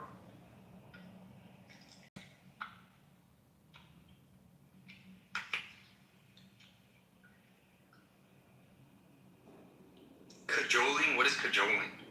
I don't know what that is. Cajoling is like to encourage someone or manipulate them to agree or change their mind. It's influence. To cajole. Well, like I say, we need to agree on like some basic, hopefully basic facts and definitions, yes, so we can get somewhere. Yeah, we gotta get some objective definitions, I agree. Well, at least, again, they don't have to be objective. We just have to agree on it. Like, who was doing this? I was in this Calvinist room the other day, and he was doing basically the same thing. And I'm like, we just need to agree. Like, for example, we need to agree on the definition of what agree means. Like, well, if we can't agree on what agree means, we're not gonna get anywhere. I mean, but that feels like an endless conversation. Can you ever agree on the meaning of agreement? Feels like it's circular, right? The very act of agreeing would require some meaning for agreement, which you can't agree to without the meaning of agreement. That ultimately everything, all the I don't think you can entire agree to English the meaning of language, agreement. ultimately the entire English language is circular. Every word in the dictionary, the definition of it uses other words in the dictionary. Like the whole thing is circular. Absolutely. Well, that wouldn't be circular. That'd be a more complex multi. I mean, well, it's again, yeah, not. It would actually be fun, Sam. It would be really kind fun. of circular, though. Well, I'm saying, Sam, it would be really cool if you actually, like, charted and plotted the spatial shape of different languages. Like, how many sides does the English language have, right? How many vertices? Yeah, you can make a gigantic. You could. It would be really cool. I would like to see the math of the English language. That would be a fun little. It's graph theory, vertices, etc. And then you just plot it three-dimensionally in different shapes. We need to agree on like some basic shit. You can't just say I'm an idealist. My worldview is consistent, so that you can agree that it's your turn. I know. Well, obviously I've been talking here. Regardless, that game is lost, bro. Most likely. All right, so then resign and like ask again for a rematch. Yeah, let's go. I will. Let's make 15 plus 10. Hold on, Mm-hmm. Okay, so Caleb, can we again agree on some like common starting points, bro? You can't just say I'm an idealist. Let's find out. Maybe. It's okay if we disagree. Like it's okay. Yeah, I'm not saying it's not okay. I'm just saying if in order to have productive discourse, What do you want to agree on? Unless we agree on some things. What do you want to agree on? What do you want to agree? For this conversation, it would be great if we can agree on the definition of objective. Beyond it's a word we create. Precisely what we. I know, but that's precisely what we don't agree on. That is the conversation. Well, again, we don't agree on that. Objective. What about objective reality? Again, you agree there's a reality outside of your mind, right? Again, because I think the way that I think we arrive at calling things objective is that we decide to call them objective. All right. Yeah, I'm talking about again a world outside of your mind. So, yes, I believe there's the world existed before you were born. Sure. You agree this world will continue to exist after you die? Sure. Okay, so then we have established there exists something outside of your mind. Now, the things we can talk about that don't depend on anybody's opinion of them, that exist outside of your mind, is what I want to call objective reality. I get it. Any kind of talking about them is I am not going to call objective, even though I think that those things exist. No, then you just don't. Stop fucking interrupting me. Because you think because you're talking Stop interrupting me. I am having this conversation. We are trying to agree on things, and we are pointing out where we disagree. Are you grown up to do this? You are just repeating the same nonsense, bro. So are you. About we can never know anything, or it's just the fact that we're talking about it makes it objective. Again, you're straw manning my position every time. No, I'm not. Every time. No, I'm not. No, I'm not. Let's ask people on stage here. This is not what you're saying. You're right now. You're saying the fact that humans are talking about it makes it like subjective on the humans. Yeah, like dependent on the humans. Fucking waste of time. Waste of time. Just trivial waste of time. Stop. You're just making assertions. You're not even addressing what I'm saying. You're just saying it's a waste of time. Here's why it's not a waste of time, and here's why it's true. Because it's trivially true. But it's definitely true. Trivially true. But you agree that there can only be talking about the reality that exists out of my mind. But it's trivial. It's trivial. That's what CM's pointing out to you, right? I understand. I want him to it can be your own view, but it's true. It's trivially true. Sure. Yeah, it's trivially true. It's not objectively true. Do we agree on that point? Is it objectively trivial? Shut up and say. Take your move, CM. We're trying to find points of agreement. Do you agree about what I just said? Do you agree about what I just said? You're about to not take your turn again. Again, it's trivial. What? That it's trivially true. I agree. Okay, it's true. Good. The fact that it's true. No. Caleb, you're so fucking dishonest. It's trivially true. He is super dishonest, bro. It's trivially true. It's not objectively true. I didn't say it was objectively true. You literally just said it's true. There's a distinction that's being made. Trivially true and objectively true. I didn't say either one. I'm saying there's the distinction that has to be made. When you say it's true, it's trivially true. Listen, KJB. Trivially true still means true in some sense, right? Yes, but it's not objectively true. We are You're talking about. passing it off In some as sense. objective. That's the problem. I'm not saying no. I'm not saying it's objective because we agreed that that's what it is. No. Caleb, it doesn't work like so. Let's say that I've written in the chat. Let's say that there is a proposition. CM drank coffee for breakfast today. Okay. Now this thing that CM drank is either true or false, right? That we can probably you don't have to agree on this. That it seems that did CM is this statement true or false? I think we can agree that either it's true or false. He's not trying to do that. Hold on, he's not trying to. Look, yeah. So I kind of like this. So CM drank coffee this morning. Yeah. Hold on, look, Neil, leave that. He's trying to say, again, it's what I said about the distinction We are not between agreeing the word. coffee. We don't need to come to an agreement about this. It's about whether that fact exists. But it only exists. Listen to the whatever happened. All right, hold on, guys. Wait. Whatever Guys, actually happened. Okay. Listen to the waste of time that Caleb's doing, guys. CM, you're such a babe. You cannot. You're about to go back to the audience because I really don't care to talk to you about this. It's not, seriously, I'm not going to gain it. I'm trying to help you out. So then stop talking. If you want to end the conversation, stop talking. Yeah, you stop talking. I want to say this last thing. He's trying to do I'm going to say one thing after this. Okay, so he's trying to, like I said earlier, with like the distinction between, again, there's the word sun, S-U-N, and like the referent that it refers to, the actual objective, the object. The objective thing, it refers to the fucking star in our solar system, etc.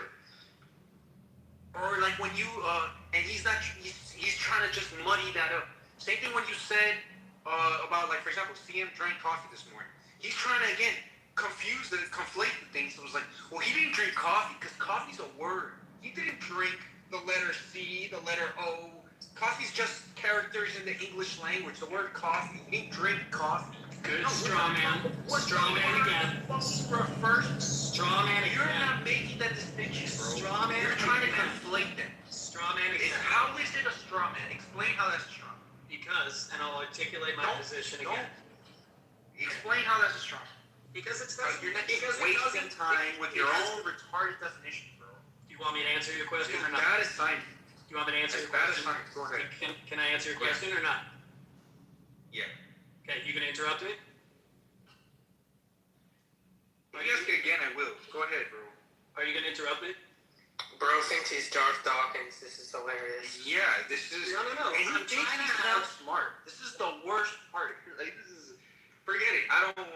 Yeah, you can just. Okay. Give your If you want to end it, look, it's your room. If you want to end the conversation, just end it. Yeah, it's over. I told you. I told you to go. And you instead of going, you're asking me, are you gonna interrupt? I said no. Well, go ahead. are you gonna be a Are you big gonna boy or interrupt? You gonna be a Forget it, bro. You lost your chance, bro. Forget it. You're such a baby. You're a waste of time, bro. Just because I'm smarter than you doesn't mean you have to be so upset about it. In no universe are you people smarter than anybody on the stage right now, bro. This is You sound a little defensive. This is like a rule of thumb. People who brag about how smart they are usually dipshits. Especially again, he thinks he's making a smart point, but he's not drinking coffee. I'm making your point better than you are. You're not drinking coffee. Coffee's You're just not. a word in the English language. You're not. No, but that's the point. You're not making my point. Yes, I'm making it better than you. You are conflating nonsense and wasting time. Well, wait a minute. Speaking of wasting time, you've been doing this for the past 6 hours. I mean, you've literally been having this conversation about what is or is not trash bag. I mean, what are you talking about wasting time? Take him to turn the chest. I thought this was like an early morning thing, but it's not. It's now. Yeah, no. Thursday This is the afternoon. worst part. Were you here for the conversation assignment? Yes, that's what started. I started with you. And then comes on stage and does that same work. Fucking makes up his own definition and doesn't want to have a I conversation. know. What is he doing right now? He's throwing like a little tantrum right now in the background. He's throwing a tantrum. What do you think I'm conflating here? Again, the concept of the word and the reference. Like, these are different things. Yes, they are different things. But for simplicity, we equate things. We'll say the sun is referring to the sun. We're trying to make concepts. Wait a second. I agree that they're different things. Say the last thing, bro. We're done with this. I agree that the referent and the word are different things. And that's part of my idea here, which is because they're different. We know that. That's trivially true. Stop interrupting. Trivially true. Stop interrupting. We're equating this. Interrupting me. No, again, interrupting me. I don't want to talk. Alright, say the last thing you want to say. We're doing this. Let's see. The fact that there is a difference between the map and the territory is essential to my position because I cannot describe the territory. I cannot describe the territory without some kind of linguistic framework to explain, to calculate, to attach symbolism and some kind, because that's what words are, to the things that my sense perception is experiencing. And to the extent that we do that consistently across time and space, that's what I'm calling objective. But we agree upon those things. They're not in and of themselves obvious unless we have language to describe it. Thanks. I win. Okay, you win. Yeah, but the fucking loser.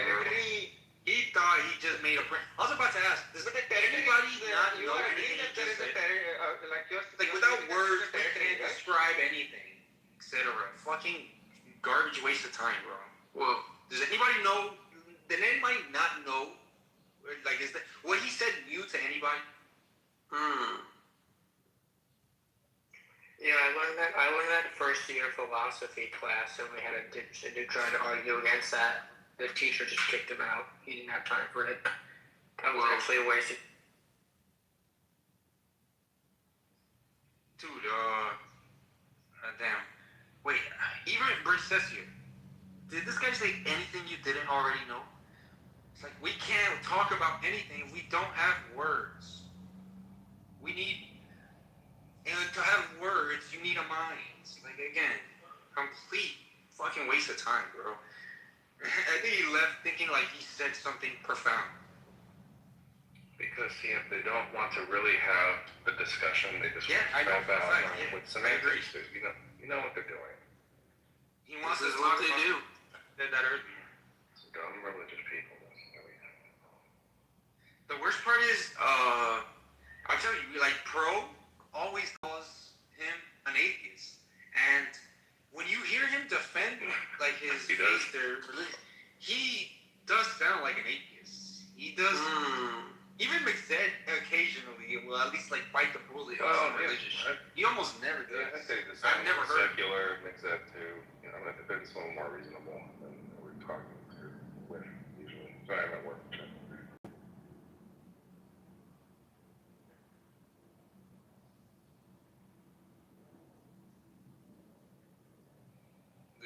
That was so bad. Calls me a baby. Says, I'm smarter than you. I win and leaves. I guess he went to the audience. Wow, dude. That was so funny. Alright, well now we can play chess. I'll go now into that. And if you're about to win, we can play on. Wait, why aren't you playing this? Yeah. I mean, He's been trying to work up the courage to lose my game. What just happened? It's because I was doing that.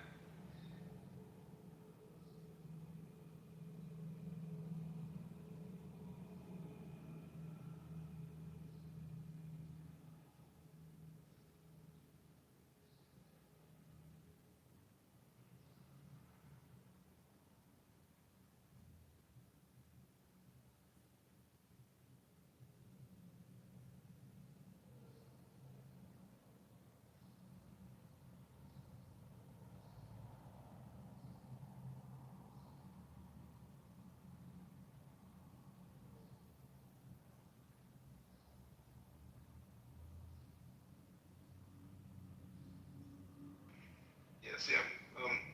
If you thought it was a waste of time speaking to Caleb, why didn't you just let someone else speak to him? No, well, mostly because dude, you didn't hear me at the beginning? How shocked I was. I've heard this guy bitch Simon out. And again, I always agreed with him. It's the only time I've ever agreed with him. Then I'm like, Simon does what he does a lot. Although not like as babyish and ignorantly and like just on purpose kind of as he was doing it.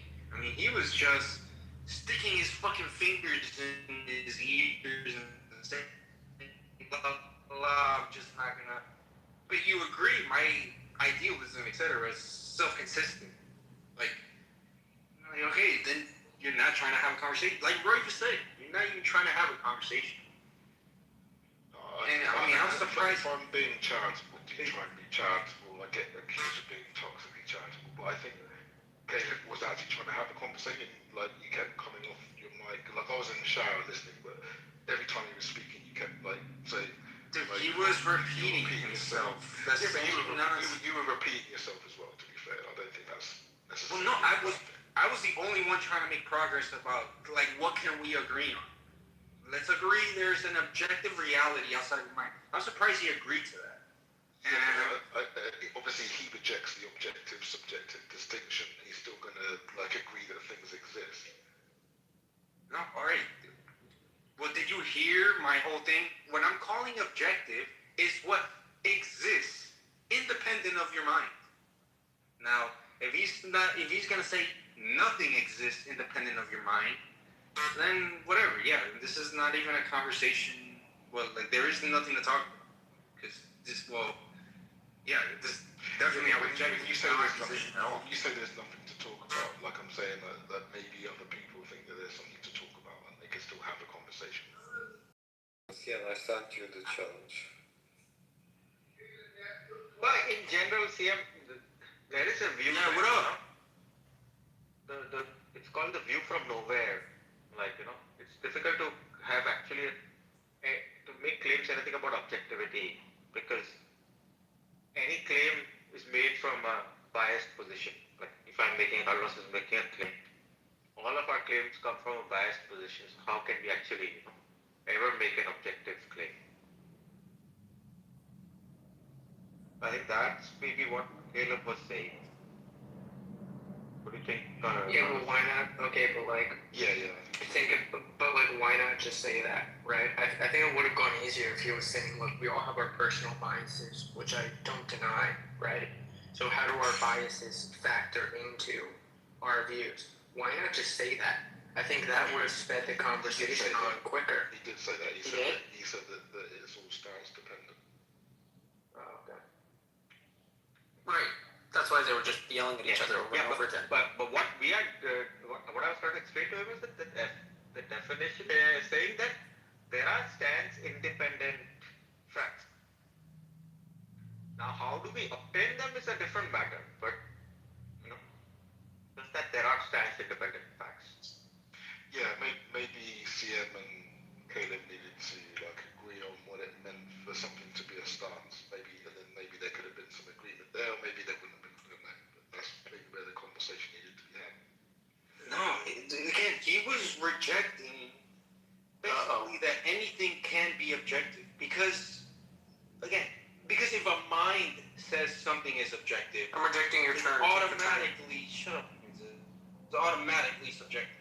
So it's just if I say the sun, if I say the sun exists, since it's a mind, my mind is the one, saying it, then it's automatically subjective. This is the word games he was trying to play, bro. I don't think he was saying that it's automatically subjective. I think he's rejecting the whole objective-subjective distinction. He's just saying it's all based on stances. So it being based on stances for him may not mean that it's subjective. It just means that stance is something else that he's picking up. Yeah, but it's all based on. Yeah, whether there's that's not thing, right, Carlos? That's not matter. It's all based on stances. We can agree, but The question is whether some we can only do exist outside of the stance. We can only agree on if they both mean the same thing by stances. Like most people use stances in a different way than what Caleb is using. Okay. I mean, stance is somebody's opinion on it, right? Yeah, somebody's view. Yes, the truth maker is someone's feelings or opinions or attitudes towards something. That's what we normally mean by stances, but he doesn't mean that. He just means from a human lens or perspective or something. Like, that's what I think he meant by stance, which is something different. Anyway.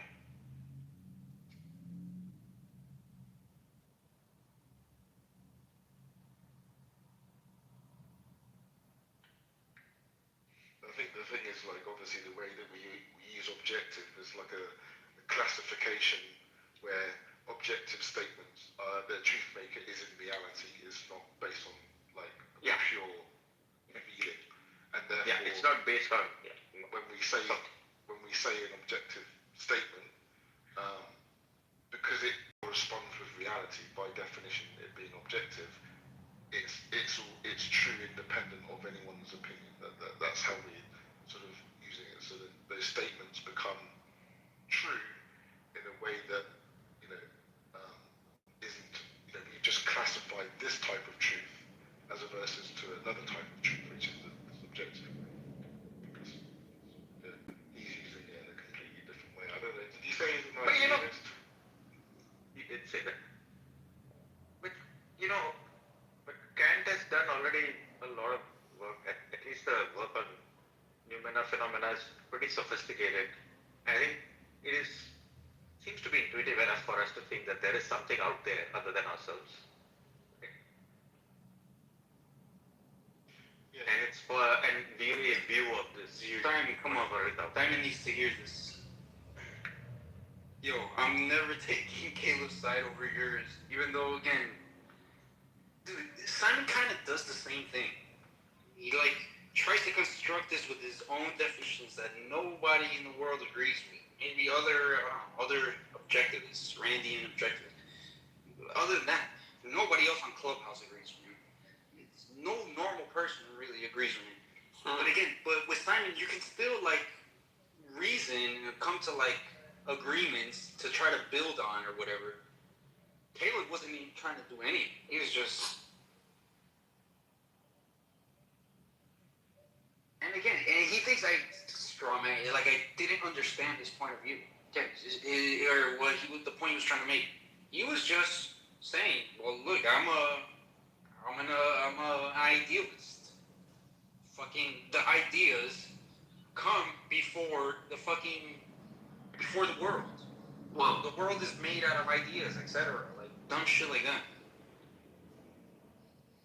Yeah, Neil might be right about the way that he was using objective, maybe in the Kant phenomenon noumena sense. He might be saying that what is objective is the noumena, and we only experience things through our subjective lens or through our senses, which are faulty, and therefore we only have access to the phenomena.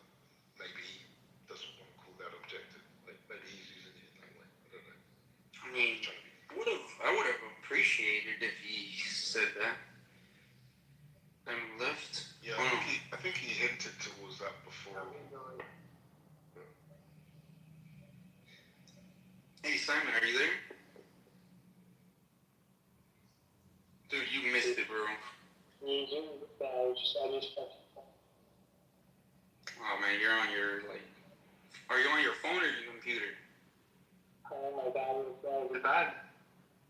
Okay, well it got a little better at the end. Just changing stuff. No, I can't understand anything. Wait, what the fuck? Well, you can't hear me. I can't understand things from him at the best of times, to be fair. No, dude, Caleb tried to do this kind of defining his shit, and now can't talk unless you agree to my definition. I'm like, well, we need, not even his personal definitions. Again, for example, when I talk about what is objective. People agree with me on what objective means. I mean, this is what objective means. It doesn't depend on any minds. This is what objective is supposed to be. But he's like, if a mind defines what objective is, then that makes it automatically subjective. You're just, if that's not exactly what he's saying, he's basically trying to conclude something like that, which is complete, utter nonsense. You're just a waste of time. I don't know. But anyways, I'm saying at least we can agree on some like basic starting points, axioms. He wasn't even trying to do that. And again, he's like your worst critic, dude. I've never heard anybody more upset with you than like Caleb. But he is literally doing what you do, but worse.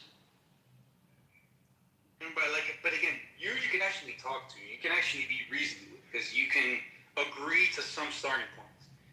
He wasn't even trying to do that. I actually think Simon's view's worse. Or his like sort of trying to sort of pass out this objectivity. But that's only because I didn't fully understand the view. Well, again, yeah, it's hard. But again, if you talk to Simon enough, you could. Caleb wasn't trying to fucking like read the agreements. He was just, in my worldview, my idealist subjective worldview, everything, since it's like filtered through mind, it's automatically like subjective or automatically not objective. Because since minds define what objective is, it's like, I don't know. Maybe what he's saying, like, you know, with the map and the territory thing, he's saying that like humans represent maps and all they ever will be are maps. And maps that is what he's saying. And maps are subjective because they're dependent on the agent and how they, you know, describe things with the map or what kind of map they're using. It's just subjective to the... No, that kind of is what he's saying. And I mean, I try to say, well, in order for you to make a map, there needs to be a territory which you're making a map of. Can we agree there exists a territory? Then again, your map is dependent on your mind, but again, the territory exists outside of your mind. Yeah, you don't need a map for the territory. The territory can exist without the map. He wasn't trying to agree to that. Which is what we call objective, yeah. Yes, perfect, exactly. Again, I mean, and him saying that I was straw manning him, like, I knew exactly, he's not the first person I talked to that tries to do this.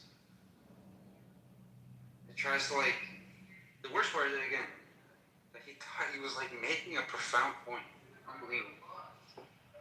Whatever, let me play chess. You guys can talk.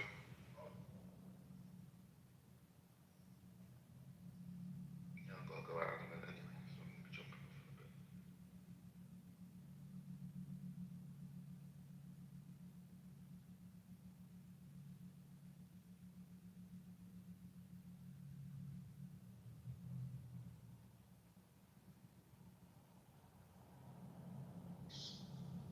You can lose it.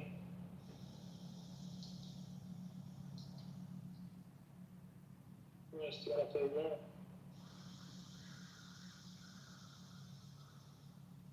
Your mic's still bad, mic's silent. It's like muffled.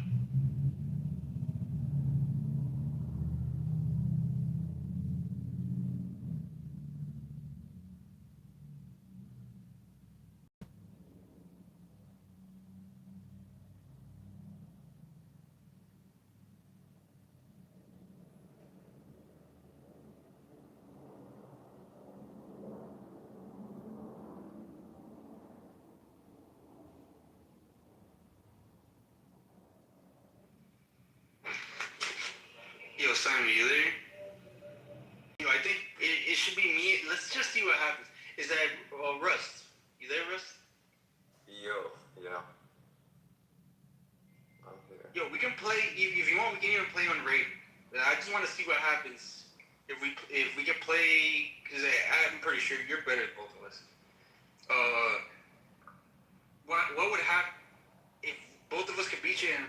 little bit more time. Or maybe we'll keep the same amount of time if both of us can play. We can try both. You down? Okay, I'm fine in all cases you described. Okay, well... Alright, well, let me mod Carlos. Me and Simon are gonna go to like a private room, I guess. I'm leaving in about 5 minutes. Oh, shit. Okay, then, alright, well, Russ just... Or, I guess, or you can leave, Russ. The whole point is we need to talk. Okay, hold on. Well, so Simon, do you have your chest open, Simon? Like, so I'm gonna invite Russ to a game and click on watch. Can we do it like in 1 minute? I'm playing another game right now. Okay, yeah, sure. Yeah, just let me know. You guys play on chess.com, do you? Yeah, yo, Carlos, you said you played, dude. What's it called? I haven't played for a long time now. I've still got the app, I think, but I haven't played for a long time. But yeah, maybe at some point I'll play it. Yeah, I don't mind. Dude, I play Simon, I play McZed, I play Abe, I play Rust. I play a lot of people on here, dude. What's Abe's score? I know you must have a high one, right? Oh, yeah. I mean, he's the highest I've ever met on Clubhouse. It's like 200, 23. Oh my god. Seriously? Yeah, but he's been playing chess like religiously for like 10 years or more. You said he's a coach or something? Yeah, he's a chess.com, like, official, like, chess.com certified coach. Yeah. Wow. Alright, see, I'm ready. Do you guys just let's set it up first. Then I'm gonna leave. Okay, yeah. Yeah, I'll catch you guys later. Take it easy. Oh my god, yo, Abe is playing a game right now. Damn, I almost want to tell him to watch our game. Alright, okay, Simon. So look, I just invited, Simon, click on my profile and click watch. Alright, I'm leaving. I'll be around after the match. Sure. Okay. Simon, I need to move soon, so I need you to click watch. And I need you to unmute, because you need to talk. We got a 15-minute game with 10 seconds, which is good, because he's winning most of these games on, like, running out of time. Yo, you're not there, bro? Yeah, I'm playing the Queen's Gambit. We're white.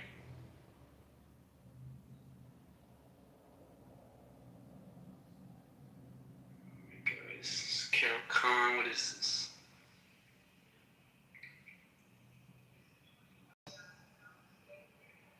Yo, Simon, bro. I need you to unmute. What the fuck?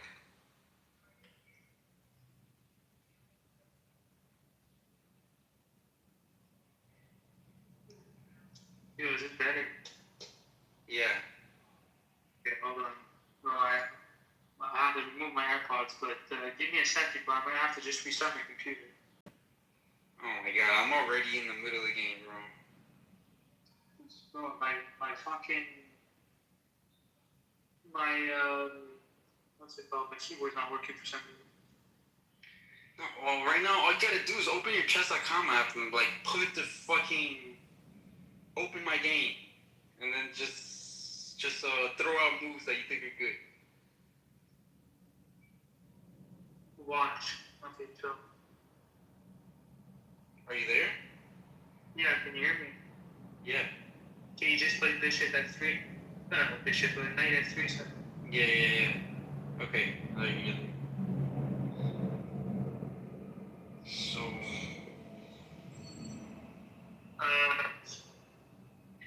Okay, I'm thinking... Bishop g3. Yeah, Bishop okay. g3. And then push the pawn.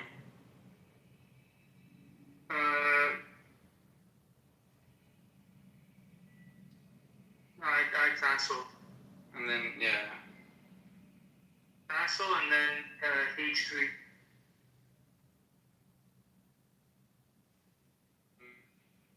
H3. Well, So you kind of infiltrate with the knight or the bishop, depending on.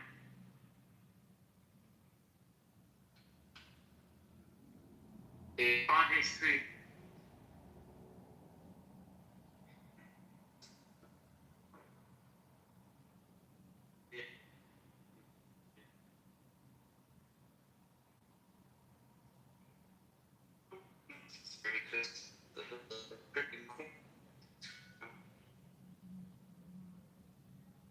Bro, pawn H3.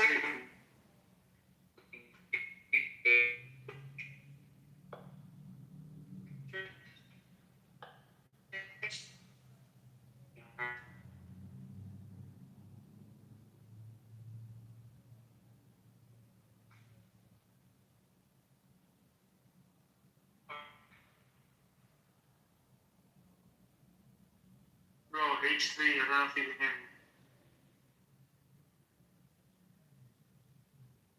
Yo, you can't hear me?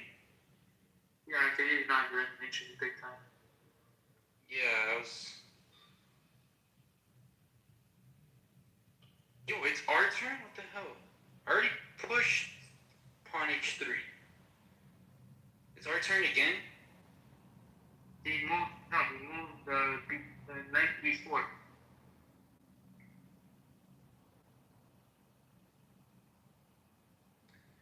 Knight d4? He moves his knight to b4. No, I said he moves knight b4. Yeah, my shit's not updating. You're probably in the matrix too much, bro. Fucking, yeah, my shit app is frozen.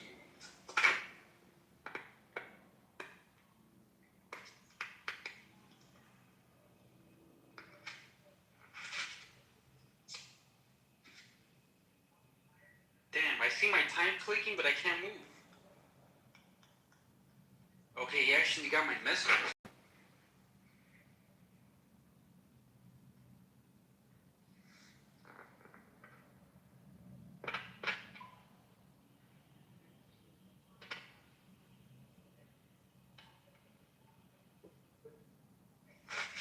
Hold on, bro, I had to...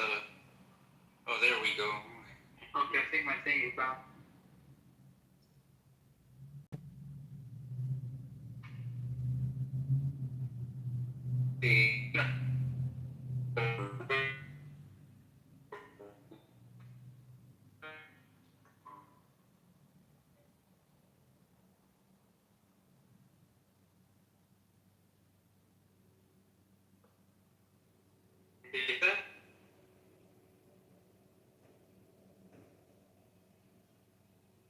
Yo, Simon, are you there?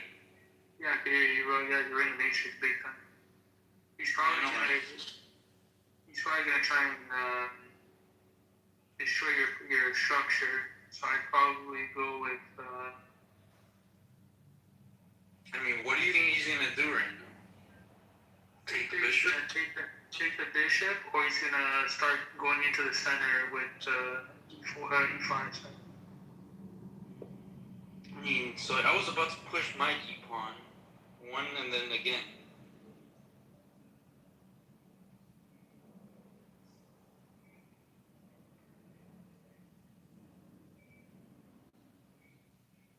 Yeah, I'm gonna push the e-pawn next. It also opens up the other bishop. Yo, he hasn't moved, right? No, he hasn't moved. You have to get some counterplay over here. What I'd recommend is probably moving the. Okay, he moved. Oh, that's a weird move. He's gonna go onto the diagonal.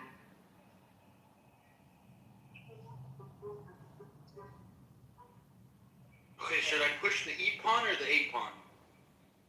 Give me 1 second. We don't have that much time, bro.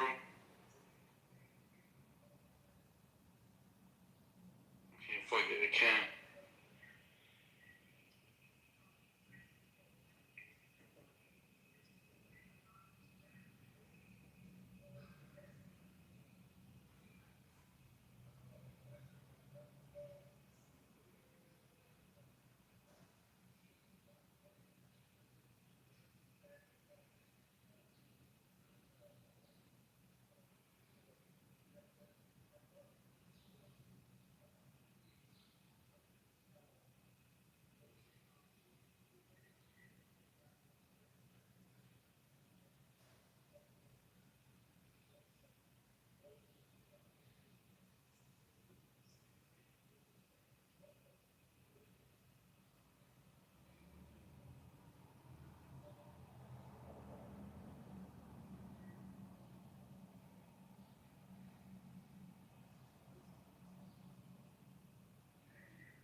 free bishop. Free knight. Free knight, I know, bro. Fuck. Don't treat the queen. Don't treat the queen when you're talking to her.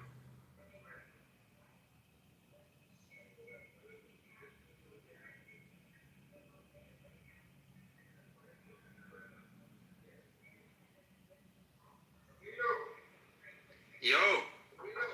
Yo!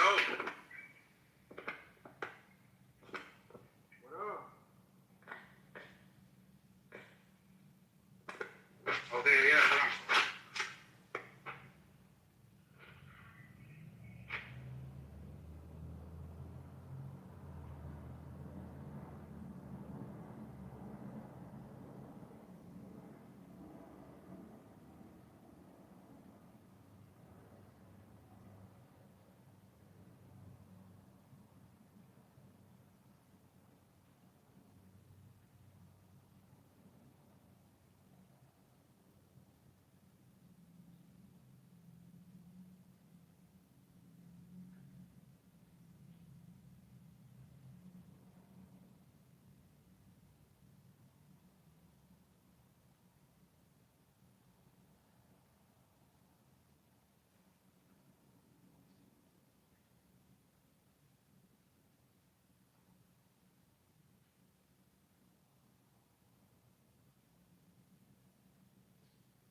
Yo, Simon, you there?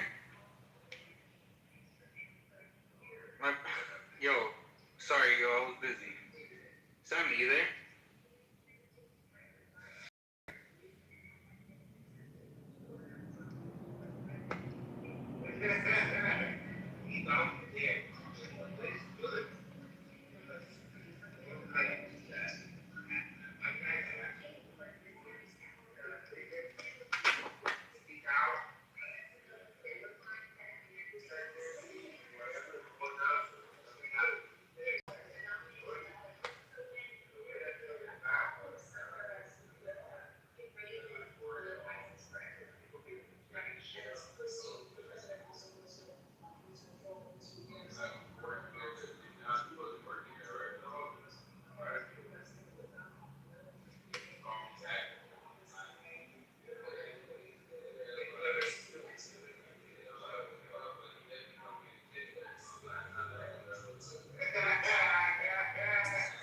I'm back.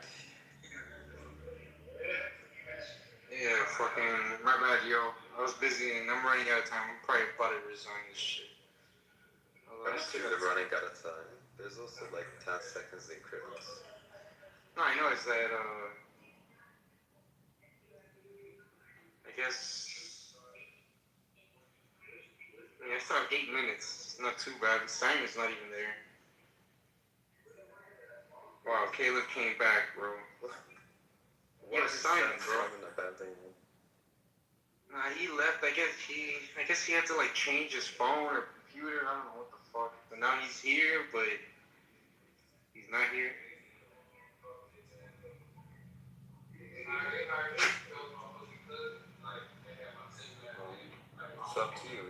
finish the game here or like continue playing this?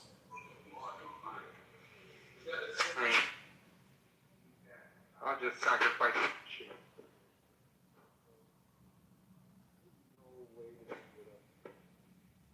You're blocking your microphone. Yeah, now it's clear. Maybe I was blocking my microphone.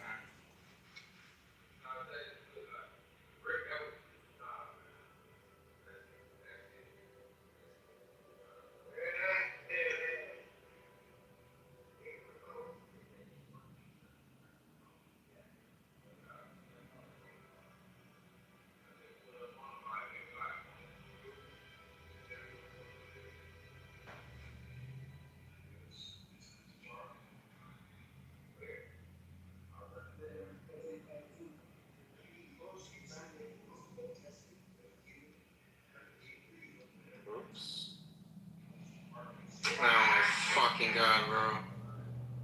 It's not that bad, you can counterattack the bishop. King, obviously. How? What are you talking about? King d7 would attack my bishop on b7. But you can get trapped. Sorry, not king, rook. Your rook at d2 can go to d7 to attack my bishop. Yeah, like, I'm bad, but yeah, so there's a risk you can get trapped down there as well. So, wait. What do you mean?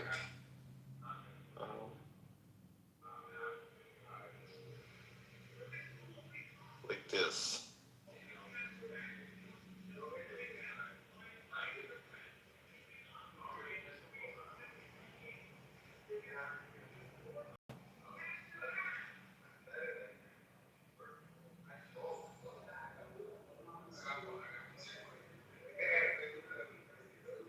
Fuck.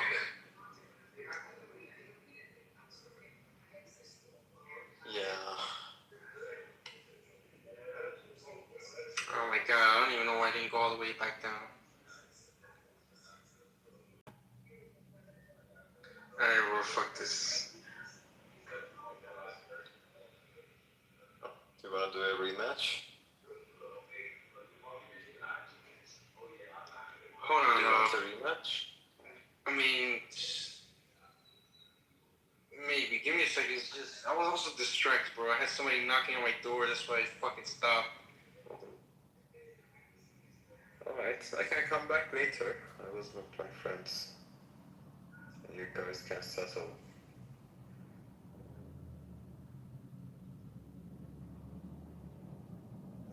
Yeah, okay, hold on.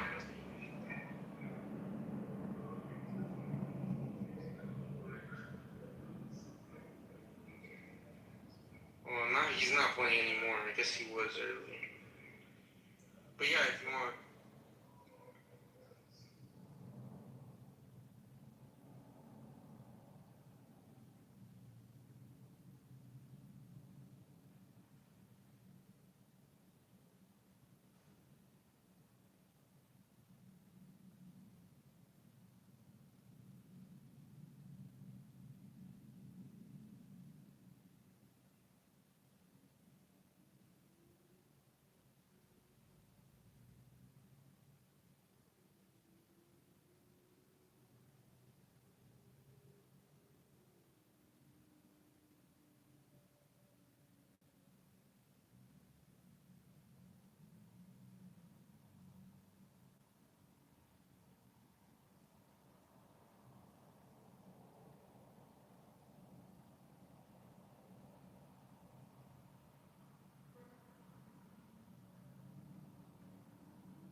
No, my bad, I'm back. I just thought you can't talk right now, bro.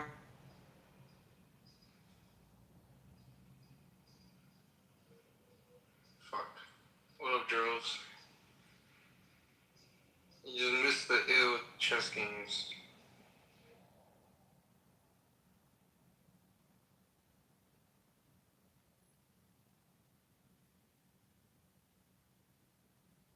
Well, yo, I don't know. I guess I'll be back. I'm gonna go to the flat earth convention. There's nobody else here. Sicarius hasn't been here for a while, and you can't talk, so I'll be back.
that is what they're fucking focused on right now. Before no, that, they want to basically co-opt it and make it an Israeli first party. but you never questioned Israel ever prior to the killing of Charlie Kirk. It was never like, let me just